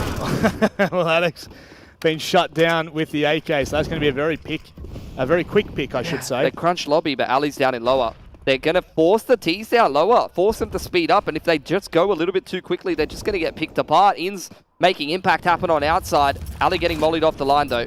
I like that, though. They've decided to go back up, so the mollies just forced them out of position. Liaz, very far forward. This is so hard, though, as Vertex. Like, you are now just walking through the map, and literally every position is dirty. The CTs can be absolutely anywhere and everywhere. But look at the timing that they've found. There's no one on A right now. Liaz is stuck over toward radio, and Sicko has given up heaven completely. They're just moving as a unit. They're clearing everything out. They've left Malta over towards Squeaky's side here. There is a player in lobby. There's a player on outside. This could be incredible. Liaz is just on the inside. He's seen the foot as Forlex goes to walk through the smoke. Sicko, he's been smoked out. Perfect timing from Brace as well. A 2 versus 3. This is where they can start to advance a little further. Liaz stuck in hut. Sicko's been able to make his way around the horn. A lovely shot from Brace, and Malta shuts down Sick. It's only Alistair, but I say only Alistair. He's been unbelievable. Can he find this pick? Oh, no, Brace with the no-scope! The final round of the half, and Grayhound are hype. Right down the middle, though. 8 and 7. Really could go either way as we head into the second half here. Vertex going to move back over onto that CT side. And in the last couple of days, Rob, when you see Vertex on the CT side and they get money, they are very hard to beat. Grayhound's going to have to really grind through this T side and dig deep, but this is a position they've been in so many times before. This is where you'd expect the experience to pay off a little bit. The amount of times that we saw Grayhound pulling out an AIDS or pulling off the silencer when the pistols came and ran at them. It was, yeah, it's a bit too much for me to handle, Rob. Yeah, the timing. Even my voice, you can hear it. I'm 26 and I'm only just now going through puberty. Oh, Billy. It's okay. It all drops sooner or later. Thank you. I'm just waiting for the other ball to drop, I guess. Yeah, we're still waiting. Just as Grayhound, I guess, are waiting for the foot to drop potentially for Vertex as they go to CT side. This is as good a time as any. But you know what? It feels like that battle between PZ and Ali. Oh, Malta's got dualies, that's what it is. And so does Forlex. So double dualies drop coming out of brace. Straight in towards Ramp. Malta! To take contact here, and he shuts them all down. Oh my God, he is absolutely out of this world, this series.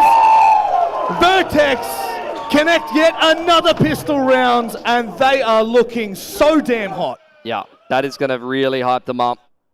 Fill them with the confidence that they need to make something happen here. I'm not going to say it, Rob. I'm not going to jinx it. Don't not going to curse it. Grayhound on the single save here, trying to get damage done with Glocks. Glocks very dangerous this game, Rob. Glocks have been way too dangerous. For no reason at all. Like, just, I mean, we've got some of the sharpest players in OCE in the server, so that kind of goes to show PZ's going to be really careful. Yeah, not with the Glocks. You never know what we've seen so far. Inz has actually been able to find a kill, and now they've got Annex control. Yeah, Inz has got himself his hands on the A1S here. Oh, that's a messy spray from Malta. Be careful, mate.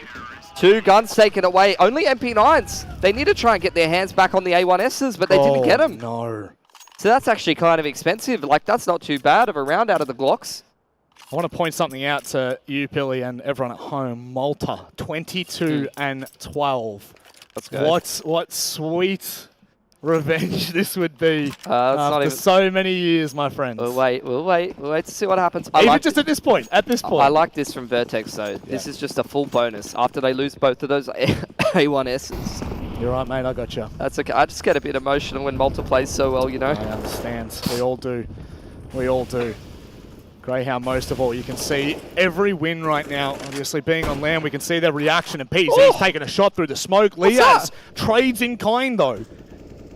It has been a bit of a turbulent match so far, and I don't think it's going to slow down. Oh, Molotov up on towards Rafters here. Grayhound trying to get out ramps, actually. Thought it was going to be uppers. They've called the audible. PZ takes contact. He's chipping their HP down. There we go. PZ with a double tag on Elias, as now Grayhound are left with choices to make. Haddock's on outside. Thought he was going to go for a lobby flank there, to be honest. PZ is where he buys guns, and he is still doing damage, Rob. In's down to 31. That's not ideal at all. As Grayhound have full access to the B site, there's one player that could completely derail this brace. With the smartest player at the moment, he's taking his time.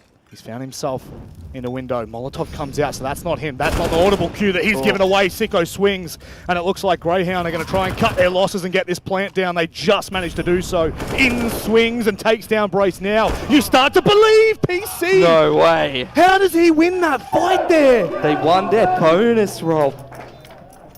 Oh, we are seeing absolute scenes right now in the Alienware Arena. They picked up 3 AKs, Rob. They have double digits. That's a plant for Grayhound. There's no way they buy with no util here, especially with how strong the money is at Vertex. Sensible to just take a half buy, try and do some damage, buy up in the next. It's definitely far from over here. Plenty of legs left in this half for Grayhound. Tell you what, that foot just keeps getting heavier and heavier for Vertex. And the moment that it drops, it's going to be unbelievable. Forlex at the moment. Can he go big? He's found a burst, and it's Malta that combined have shut down the small push coming out of Hut, remembering this is just a force buy from Grayhound.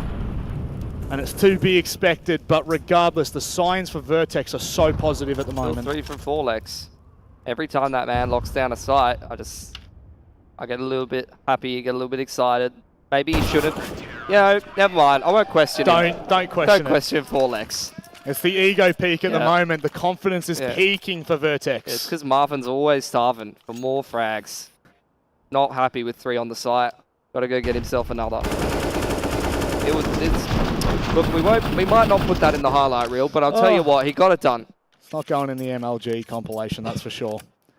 But this match, it very much has had moments of just utter brilliance. It's such a winnable game for CT in this position. Their money is so good, Rob. Grayhound got to kind of grind their way back into it, win a couple of gun rounds. Both of these players just trying to trace the tracers through the smoke and spam each other back. Alistair getting on this line on outside, off angle from Brace up on top of CT. Well, it's blue now. I was going to say CT red. The Grayhound, after a little bit of a peek on outside. Like they were heading back to lobby, but actually I think lining up outside smokes is really what they're doing. Somewhat mid-round out X. Why not? Let's see what the rotates are like from Vertex as well. Is it going to grab the attention? It looks like they're actually going to bait this out and potentially poke and prod around the side. Flash coverage is going to have to be on point if they're going to go towards PZ here. Oh, they're going to boost Ali. Oh, this they're going to boost big. Ali. How quick is he? He's seen the knee. He's seen the knee. This is ridiculous. Oh, PZ. He misses an opportunity. But so does Alistair. Brace in the meantime has been able to find Vex site, and PZ runs back to site. Bunkers down. Look, Grayhound, they've got ramp control, but I don't know where they're going to go to from here. Malta's aggressed in towards Secret, into Squeaky rather, on the offline, and he gets himself another, just further extending Vertex's advantage. Ali hits back though. Now we've got two players on the A side to hold this one just Look above at Sicko. Hut. Yeah, Sicko's in heaven. Oh, this could absolutely unravel everything, but the timing is unbelievable. It's not done yet. Ali, he might be able to find himself a quick double, but Forlex holds it down again. 3 kills to close the rounds. No way. This guy just keeps performing in every single biggest game of his career. Online last week against Encore, he top frags for Vertex and gets them through in first seed into this tournament in the first time he's played a game of that level. And now in his first LAN, he's doing that. Man thrives on pressure. That's all that's got to be said. My voice can't handle it, mate. I'm just dying. Neither can my heart. You look across at the Grayhound boys, and I tell you what, it is somewhat somber. But got to focus up. Well, that's just it. The sobering fact is that Vertex have CT side, and they're making it look like a nuke CT side. Wow, Forlex, that kill onto heaven. If he goes down there, that round will start to fall apart. You've still got a player down Annex or Squeaky side. They're not. The rest of the CTs aren't really in the site. Half buy again for Grayhound. Again, trying to knock Vertex back a couple pegs if they can, but their money is already so good. Forlex is the bank of Vertex right now. He's got 13 grand. Pretty sure Jamie's just sending him in paychecks every time he multi-frags on the site. Man's just making money. It's true. We can confirm. We can confirm it's true. Oh, just take the moment while it's here, because there hasn't been many lulls in action. This is the greatest time for Vertex to further make things even more difficult for Grayhound, but we've seen the pistols time and time again in this map alone. It's been insane. Oh, that actually hasn't gone deep enough. They're going to be able to sneak down Secret here. Rob, there's no rotation from any of these CTs. They are all still towards upper, towards ramp. If Grayhound get in lowers and get in entrenched enough positions, that could cause real problems for the CTs, but Addict is making sure he's getting himself boots on the ground in the site. Got a player at Megaton to give him a little bit of a hand here. This is so important. They want to deny this plant, but further the round. And up close and personal, these pistols could do some damage. Addict, here's the sound cue. Smoke comes out, he swings wide. He's got to stay alive here. He needs to deny time. He needs to deny the plant. Brace is there to save. Wow. And Addict goes big. A triple kill. They just can't trade him. They can't trade him. Finally, Sicko strikes back, but it's all but done at this point. Brace with the really important kill from Megaton as well. You can see that player pop out of windows, try and get rid of Addict. And Brace has his back. This team is firing on all cylinders at the moment. Addict, who's been somewhat quiet on this map, steps up when they most need it as well. I mean, it's not most needed there, but obviously, Grayhound get a plant there, and the conversation around economy changes a little bit. Oh, the money's so good for Vertex. It doesn't even matter for the foreseeable future. They got plenty of gun rounds in the back pocket, like 2 or 3 at least. Grayhound reinvesting, but starting to run out of time. Nothing on this T side has been working on most of the maps. They scraped a couple of T side rounds at the end of Dust, but again, Mirage and Nuke, they were very absent for T side rounds. Slow round for Grayhound. Again, similar to what they were doing on Mirage. Investing their smokes, you know, 1 minute 30, 1 minute 20, trying to work the mid-round. Head down secret here without making too many sound cues. They got down pretty easily last time. That's a hell of a nade, by the way, from PZ, I think it was. They got down last time without the CTs really rotating, and they did it with pistols. So if they do the same again with guns, that's going to be even harder for Vertex to deal with, honestly. Couple of shots from Brace, but it's not going to connect onto anything. We've got 3 players already down and comfortable. Addict's not in a position to really fight this, so it's definitely going to have to be a retake situation if they don't slow them down, which they're not going to. That's a big pick from Sicko as well. One of the first opening picks we've seen for Grayhound for some time, but it's traded back. The T's are in a really good spot, though. They are locking the CTs out of Megaton. You cannot peek anywhere on that site. Plant needs to go down here soon for Grayhound. I don't think Vertex are really in positions where they can contest. Can you go for this?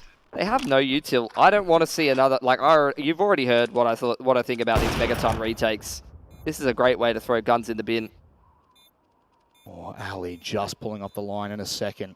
Ins and Ali both playing side by side at the moment, and it looks like Vertex still clumping up at the moment, trying to find an opening. Ins is going to get caught moving. Wow. Alistair's up close and personal. He could really do some damage here, PZ. None the wiser. Vex sights there. Malta now. He's got the opportunity to make a play. Forlex is not in a position to support. He will find at least one, but I don't know whether he's got the time for this. He's going to have to try and stick it from here on out. He's done and dusted. Liaz plays perfectly, and Grayhound have finally cracked it. They've found a round on the back of some incredible work from Vertex. Just sticking to what worked with them on the half buy and just doing the same thing on the gun round and getting a better result just with better utility, better weaponry. Grayhound, I mean, they almost let Vertex back into that retake, though. That's always the problem, like, with coming out of Megaton with limited util on the CT side. A lot of the time you see teams just get meat grinded in those choke points. But with that one player kind of turning around and giving them time and to come out Megaton, they almost kind of made that work, but still it's such a favorable afterplan when you have windows and when you have decon and all that kind of stuff. An AWP shot for a grand total of 6 damage, I think there is how we kick off this round. Grayhound again, same kind of pacing here, Rob. It's going to be the smokes towards outside, 1 minute 20, 1 minute 30. But this is where we get to start to see them layering how they approach this. You know, they've conditioned Vertex to probably rotate a little bit differently. Maybe start to respect the fact that these lowest rounds have been consistently getting on in there for Grayhound. You're already seeing PZ rotate down secret this time around. Smoke to windows for Grayhound. They're making this look like they want to wrap outside and try to pressure ladder base a little bit. And then the rest of them are creeping in towards uppers. Ends are sneaking out. Malta, the timing couldn't be any better for him. He's just been able to lay the smoke out, so they can't make anything work. Grayhound have been halted, but just for a small moment. Malta's going to try and swing. He can't get anything done. Forlex gets caught trying to swap weapons, but Addict, they come together and make it work. The bomb is now over toward Annex. Vex site, just been able to pick it up, and Forlex is holding. He's got to wait for Brace, who's coming from heaven. Things now start to lull out a little bit. PZ wants the opportunity here. Oh my word! It misses by an inch. Like another Grayhound round, unless Brace has something to say about it. It's creeping up in towards heaven. Ali's on the line here. What's his movement looking like? He's waiting. Opportunity there. Oh my word, Ali is so damn sharp. The timing nearly got the better of him. That's the thing. I've seen Ali miss so many easy shots sometimes that, like, he just needs to make it hard for himself. Yeah, of course. He only hits flick shots. Yeah. Only hits flick shots. Gorgeous there. 2 in a row for Grayhound. They're grind. Yep. This is the experience showing. They're grinding this game down on the T side. Yep. Vertex, they've run out of cash, Rob. This is their last buy, and then they're going to be broke. It's only going to be a single save because at least, you know, this is where the loss bonus starts to build up for them, and they can try to keep buying forward into this one. But Grayhound are starting to apply the pressure. Yep, they certainly are. And this is really where you start to see the separation between good and great. Grayhound with all of the pressure on their back at the moment, knowing full well what this series actually means The style outside of the Blast Quals. The style they're playing as well is going to be like, it's very nerve-wracking to play against, you know, on land in a big competition like this. Always this slower style, you know, Vertex, you're always plenty of time kind of thinking to yourself. Things are quiet, you know, you're just communicating. Grayhound are taking their time, and then it's just kind of an explode of things happening in the round, bit of sensory overload in the mid to late round, and that could kind of break you, you know. Here's the outside wall of smokes from Grayhound, a little bit of a later timing this time. Molotov into Secret keeps PC pinned back for the time being. Vexite looking to swing, but only for info at that point. Ace with shots through the smoke. Vexite, a couple of warning shots fired his way, but that's all it is. Is this uppers hit though? Vorlex must lock down the uppers side again. Limited support he's going to have as well. Mostly on his own, except for Malta in towards Annex. Oh my god, Brace has just saved Malta there. And now we're still Annex control. This makes things really difficult for Grayhound. The flash is impeccable! Malta picks up a double, but Ali's not done yet, and nor is Liaz. It's a 3 versus 2. 15 One seconds. player on site. Time running out. Liaz can't get it done! Vertex are pushing us closer and closer. And then you can see the reaction. There's no big reaction there. Just quietly confident, not overreacting just yet. Just another CT gun round. Need to keep things cool and composed. Attack pause from Grayhound. They got 2 really good gun rounds back to back, but that is one straight back from Vertex. That is a bit of a statement, Rob. It kind of says we're really close to the end of the map here. Throwing the ball back in Grayhound's court. Not sure what they're going to really put together here. They are buying. It's going to be down to like Tech 9 armor, little bit of util, couple of AKs here and there on a couple of key players that probably need to find some impact with them. If this round goes the way of Grayhound, they have basically bought themselves a lifeline. They will break Vertex's money after kind of keeping a lot of these rounds and the last couple ones close. But if Vertex wins this round, this is probably the end of the series. No pressure at all, Ben. Grayhound, would you say? Oh, PZ goes aggressive. Up on radio. Liaz, I mean, Mr. Potter, the boy who lived. There you go. Chuck the scar on his head at this point. Big Bad Wolf and Vertex, though, they're holding on, and Vexite's going to burst into Annex, but the flash has actually slowed it down a little bit. Malta, oh, he swung at the wrong time. Does he knows Liaz was so low, 1 HP, and still gets away with it. Yeah, this game has still got legs in it. Flank up on towards Heaven here. Inns looking to see if he can catch anybody trying to save, anybody trying to retake from Heaven's side. Attic peppering him through the floor. The flash on the backside. Oh, no! Inns goes down. How has he won that? Wow. Attic couldn't believe it. Attic's like, what's he doing? He's running at me. 4 alive for Grayhound. They break Vertex's money. And this is anyone's game now. That was the round where Vertex, they could have got it done. But Grayhound with just 2 AKs, handful of pistols. Now they pick up the A1Ss. They're going to have a ton of money, especially after this anti-eco. And Vertex, you know, they'll put a buy together in the next, but you see someone like Addict in particular down on 1,500. You can see the CT side loss bonus hasn't built up yet. So this game is just a pressure cooker now. It's going to come down right to the wire, Rob, this one. You can already tell. And it will. And you can see how much respect Grayhound are giving to Vertex. We've seen so many times where pistols have been confirmed. Brace. He's only got the USP. Can't get anything done. Gets a dink. That might be something to work off of. He is still cutting off rotations.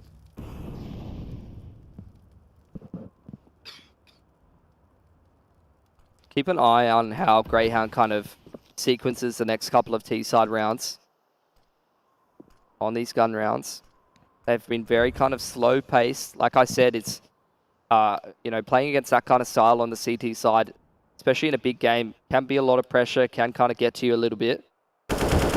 And it also, you know, Grayhound, the strength of that style is it will kind of condition the CTs to play a certain way over time. You're kind of always throwing the smokes at the same timings. You're always hitting the sights at the same timings. It opens up more opportunities later on in the game. You know, maybe the CTs they hold a Molotov that they would usually use and throw to kind of shut down a rush, and you find a really sharp timing to hit into upper or something like that. You know, these are the kind of really small things that can win you a critical round in a game.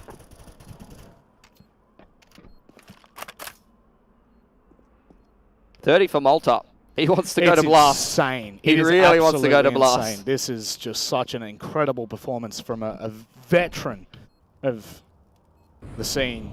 And, I mean, you have no doubt that it's only going to continue this way. This match is by no means even close to done. Bit of a sleeper. Well, yeah, this is definitely a sleeper round. It's definitely well and truly the calm before the storm here in this series. Hello. Oh, go on, Malta. What are you going to do? Go on. Oh, Malta! Okay. Cheeky. Okay. I mean, look, a pistol round. If you can take that away from a pistol round, you're happy. What do you do, though? It's Vertex here, Rob. They got one player on 3.4K and one player on 3.5K. Okay, they are buying. They're going for it. Hold your breath. Limited util. PZ and 4lex. No mollies. Brace. Very limited util. No kits. Can they make this work? Hold your breath. Can he deny anything? PZ up close. He has not been able to do anything. And it may well be Attic dropping into ramp to try and slow things down here, but not a great start for Vertex. PZ unfortunate. Great. Grayhound just going to let their foot off the gas pedal. Not going to do too much of anything. Sicko shouldering out onto line. It's messy spray for both of those players, but better for T. Softening up that uppers anchor.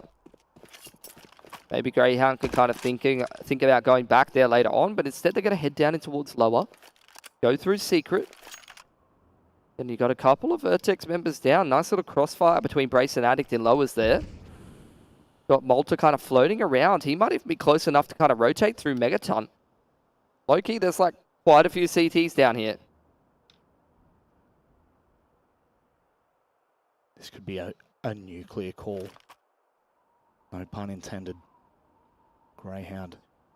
4lex is down vent as well. They're all in lower. 4lex has been caught though. Attic, can he play close with the MP9? I think he's been spotted. The damage is there, but now Brace, he has to play the gatekeeper. He's got to stop this push from coming in. Ins nearly lines up, but he's starting to fire up as well. You can see what it means to Grayhound, and that is a call gone. Whichever way you want to say, Vertex are now on a double eco. No, single. Sorry, single eco. Single eco. They just took their kind of double eco. They considered whether they wanted to double eco last round, and some teams would. I think Vertex, honestly, I expected them to double eco because they've always, to me, been the team where they do a little bit better with full util. They do a little bit better when PZ has the AWP. So the fact that they've opted to buy there it's an interesting one, and I think maybe a bit of a deviation from what they would usually do, honestly. Back on the pistols, though. They've afforded themselves a position good enough to at least get a proper gun round before this Blast Premier spot, or Blast Showdown rather, slips through their fingers.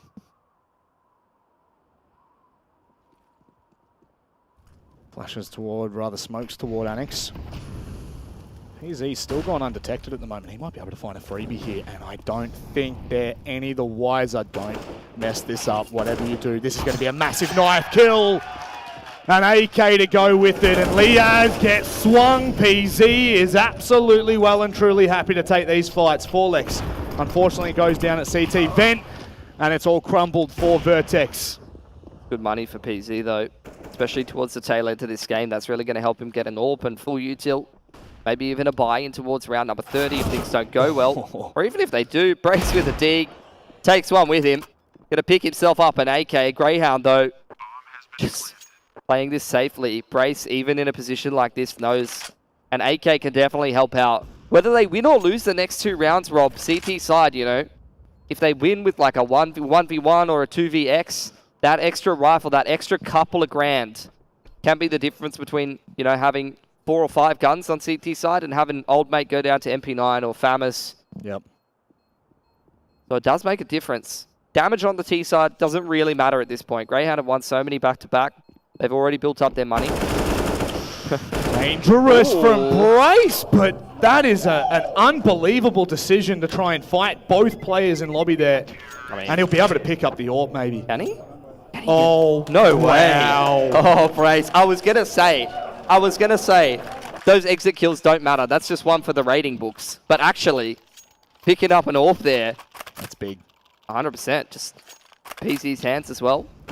Here we go again. The balls on this man to knife I tell you what. In round 28, in the qualifier in a LAN. For an international position. An international spot, by the way. Yeah. You know, no worries whatsoever. Okay, this gun round, critically important. Smoke towards front side event here for Grayhound. 2 players on outside. PZ, that's why you're getting the AWP. Opening frag onto Alistair. Grayhound must now 4v5. And Vertex, they just need to chill. Look at this. PZ rotates around towards ramp side as well. They're changing up his angle of approach. They've spotted him towards outside. If they go contact ramp later on, they're in for a rude awakening as well. There's so many members of Vertex in upper here.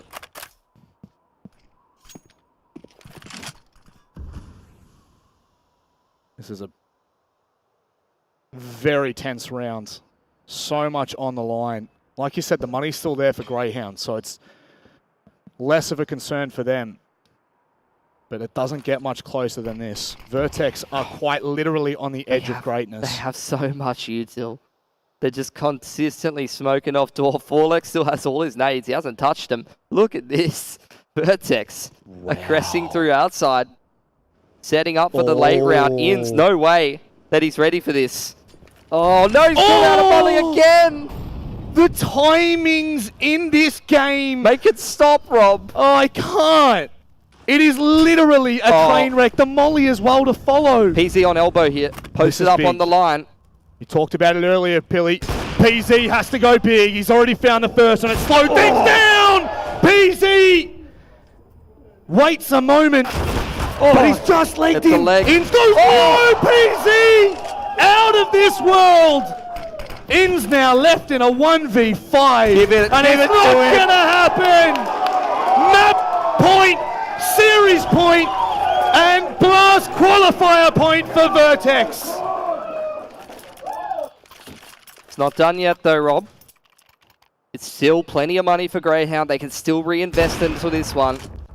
But PZ, I mean, shutting down that play on outside, and like I said, I said it earlier, that reposition in towards ramp room. He knows exactly how to reposition in the mid-round to catch the T's off guard. And he's just won both the util usage in uppers and PZ's movement across the map has just won Vertex a very easy gun round in a high-pressure scenario. Grayhound back to the drawing board here. What do you lean on when you've got absolutely nothing left between you and losing this spot to an international tournament? This is all that these guys play for. Wall of smoke on outside. They're getting some util ready for uppers here, Rob. Oh, Brace. Inns hasn't spotted him. The noise is going to allow him to know. Forlex has found a pick in the meantime. They are so close. They can feel it. Malta with an incredible flash. Hasn't he been magical on Nuke? Liaz slows it down. Brace locks it in. 1 kill away. Volley in front of Ali. He's got nowhere to go. He's got nothing but the bomb to cling to at this point. The biggest round of Vertex's career at the moment, I tell you what. This would be monumental. Alistair peeking in and around Squeaky. He's being given absolutely nothing from Vertex. Look at the composure. Ali spots Brace. Brace spots him. Down to the vent we go. Addict's already on the line. No, PZ's already on the line down here. Blows open the door and goes back vent side, but none of the CTs are giving him anything. They're playing so disciplined. 20 seconds, Rob. It just ticks away. Addict can't get the kill, but PZ does! The Kings of OCE are mortal, but this series immortalizes Vertex. Vertex are your Oceanic Blast representatives. Nothing could stop him. Even playing with a stand-in, you know, even in circumstances like this, the hard work and all of the determination that these guys have put in, has just paid off in spades. You know, they already went over to another overseas tournament recently to represent OCE. And opportunities like this are exactly what Vertex puts in the effort for. It's exactly why, you know, this org has been building these guys up, has been supporting these guys for so long, and that's got to be a good feeling for them. It certainly does. I mean, this is just such a massive victory for a team that have been grinding through and through. You know, the storylines coming into this were just so rich, so thick. After map 1, you were kind of worried going to Mirage, but wow, what a performance Vertex pulled out on Mirage, then backing it up on Nuke against undoubtedly the best team in Oceania. Yeah.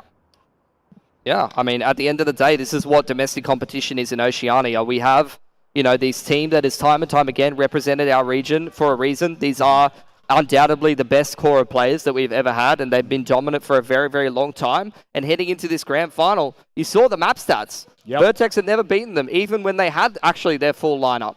And then they come into this tournament with a new pickup, someone who's got very little experience, has literally played at like a Division 2 level only in 4lex, and a big talent that we've seen coming up online. Yep. And he's literally stepped up to the plate and performed and slotted right into this Vertex system. Yep. And they've just got themselves a spot over there in Blast. That is insane. You couldn't write a better story. This is way too cliche. It is. It's way too cliche. This is just a bad movie, Rob. A bad movie or a great one? It's a great movie. A beautiful fairy tale for Vertex. That concludes our work here this weekend. Thank you very much for having us. But Nat T is going to break down all of the action with our incredible analysts. Vertex, the storyline coming in was all about Grayhound, but it is without a doubt Vertex were putting up a fight. They do it. They close it out. They end up taking this qualifier. Mac, Komodo, Hold me. Right? The fashion in which we closed this out to, I thought it was going to go all the way to overtime, but we had the story that, you know, Vertex, maybe they're third or fourth, you know, they're playing with a sub. At this point now, they are definitely contenders for first. They are looking so good in the scene, but also 4lex. I mean, is he really going to stay a sub? Is that really a storyline we have? I don't know what the storylines are. I literally just sent the tweet out. I'm heartbroken for the Greyhound boys, but I could not be happier for the Vertex. Now, Brace, come give me a hug. Come give me a hug. I'll give you the microphone in a second. Oh, no, but now they can't see the hug. Oh. Anyway, I'm giving him a hug, guys. You'll see one in a second. Yeah, I'll give you. Oh, no, you got to jet. You got to bounce quickly. We're going to bring Brace in for an interview, but this going all the way to 3 maps was insane. And Brace, we have to talk about it, right? We start out on Dust 2. You guys definitely were able to bring it back. You didn't close it out, and then all of a sudden, you guys in Mirage just absolutely decimate Grayhound. How did it feel coming into that one, and then straight out of Mirage, knowing that you did so well?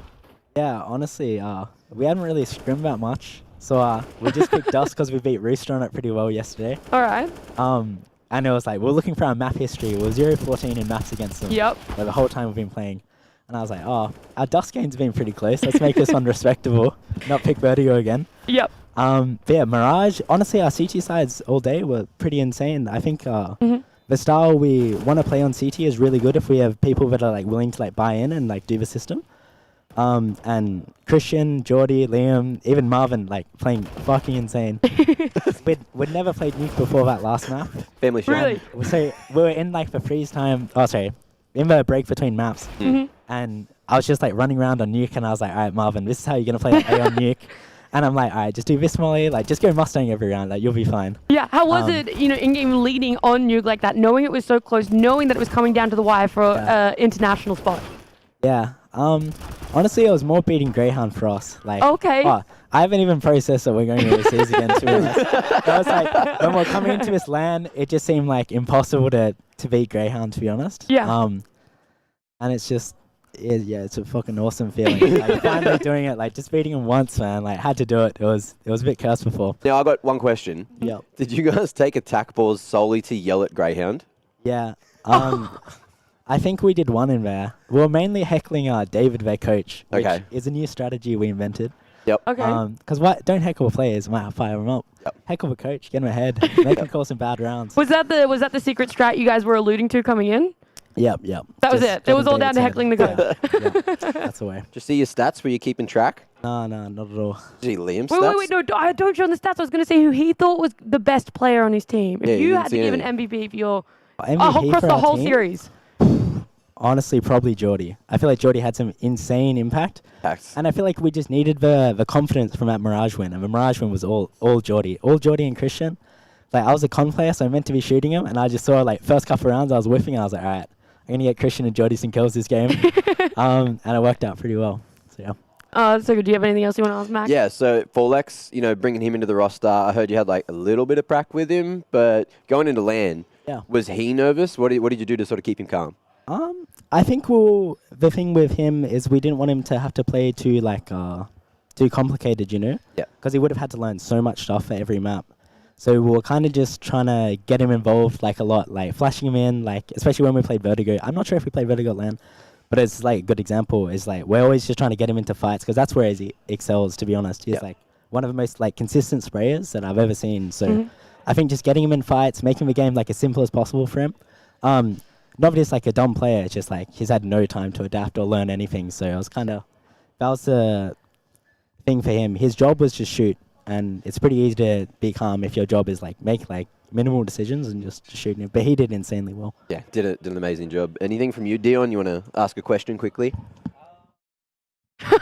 We're just passing headsets around. I didn't really have anything planned because I was meant to be off on this segment. Number one, congratulations. That is absolutely massive. Oh, geez, you've really put me on the spot here. I'll do one of the last questions. I'll have a think. 30 questions. We will wrap it up and try and round out the show a little bit. But Brace, what are you guys going to be doing now? Do you think that you've beaten Grayhound, which seemingly was more of the challenge for you, but now trying to process that you have an international opportunity coming up? Yeah. Not even sure like where it is or what the structure. I'm pretty sure Blast Showdown, from my recollection, is like single elim. So I think honestly, just potentially being able to boot camp again. The first boot camp, we learnt so much, and we just had like the worst roster problems the whole time. Yep. After that, so I think getting another boot camp in was just so cool. Being able to scrim like all the teams we like looked up to, all the best players in the world, and hopefully at the event.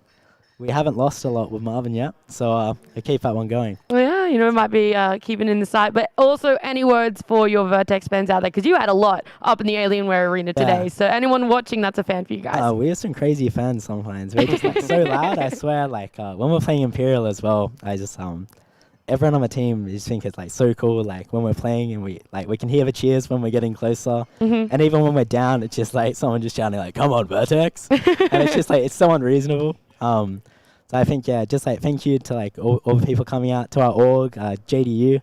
He's been supporting like me and Geordie and Christian for like 2 years now. So finally seeing us actually perform must make him pretty happy. And then just all our friends. We even had like one of our good friends like Will like coaching us in that event. So that was really cool, and especially like to the Grayhound guys. Yeah, that was like a really good game. Honestly, I was like, we're just honored to like fucking beat you guys for once. You guys are so good. All right, I got one thing then. Yeah. What's the celebration looking like later? What's the celebration? You don't want to know what the celebration looks like tonight. But yeah, we'll have a good night. Very good. Yeah. I'll give this back to Matt. I was going to say we might let you go, Braze. We might let you run off, enjoy those celebrations. Cool. Again, congratulations. I'm excited to see you guys at the Blast Fall Showdown when it does come around. But just go ahead. Go and enjoy yourself. You can run off. Cool. All right, thank you guys. Thank you so See much. ya. No worries. Thank you. See you in a bit. yeah. Mac will be out there joining them pretty soon. But guys, we are wrapping this one up. Obviously, Vertex. Oh my god! You actually I knew I would never live this down. All of us got it wrong. The only one to get it right. The Congratulations. Congratulations. Not only did the underdog story pay off. Here, Billy, you can come join me here. Oh, we're good. I feel so small next to these guys. You guys will see you in a second here. We're back. They just don't care. But look, Vertex stepped up when they needed to the most. They were able to take out the win against Grayhound, which they hadn't ever been able to do before. But Rob also finally got a prediction right. So I don't know what's a bigger win. It's Craziest thing to happen today. It really is. It's a giga brain. That's all it is. That's all I got to say. Fair. We'll Well, take it. we're going to wrap this one up. Is there anything with the boys that have the mics that you guys want to say? Thanks for watching. It was lovely. Great to be back with the LAN. Great to have a little audience upstairs in the Alienware arena. Couldn't have had more fun this weekend, except for after the show right now. But what about you? What about you, Dion? Let's go Vertex. That's all I got to say. It's time for these guys to show themselves up. They've beaten Grayhound. They've gotten the victory that they so desperately wanted. You know, we talked about it. From 0 to 14, now they've won a series, not just a map. It's got to it'll sink into them eventually, and then they'll realize, holy crap, it's happened. And I'm so keen to see what they're going to do. There's going to be some new international Australian CS representatives out there. But look, Moto, Rob, Billy, Mac, thank you guys so much for joining me here for the Fortress OCE Masters, a Blast Premier Qualifier. Also, massive shout out to Fortress Melbourne, all the crew working behind the cameras that you don't see, and everyone else that joined us here live on land up in the Alienware Arena. We will see you guys for the next event. Thank you so much.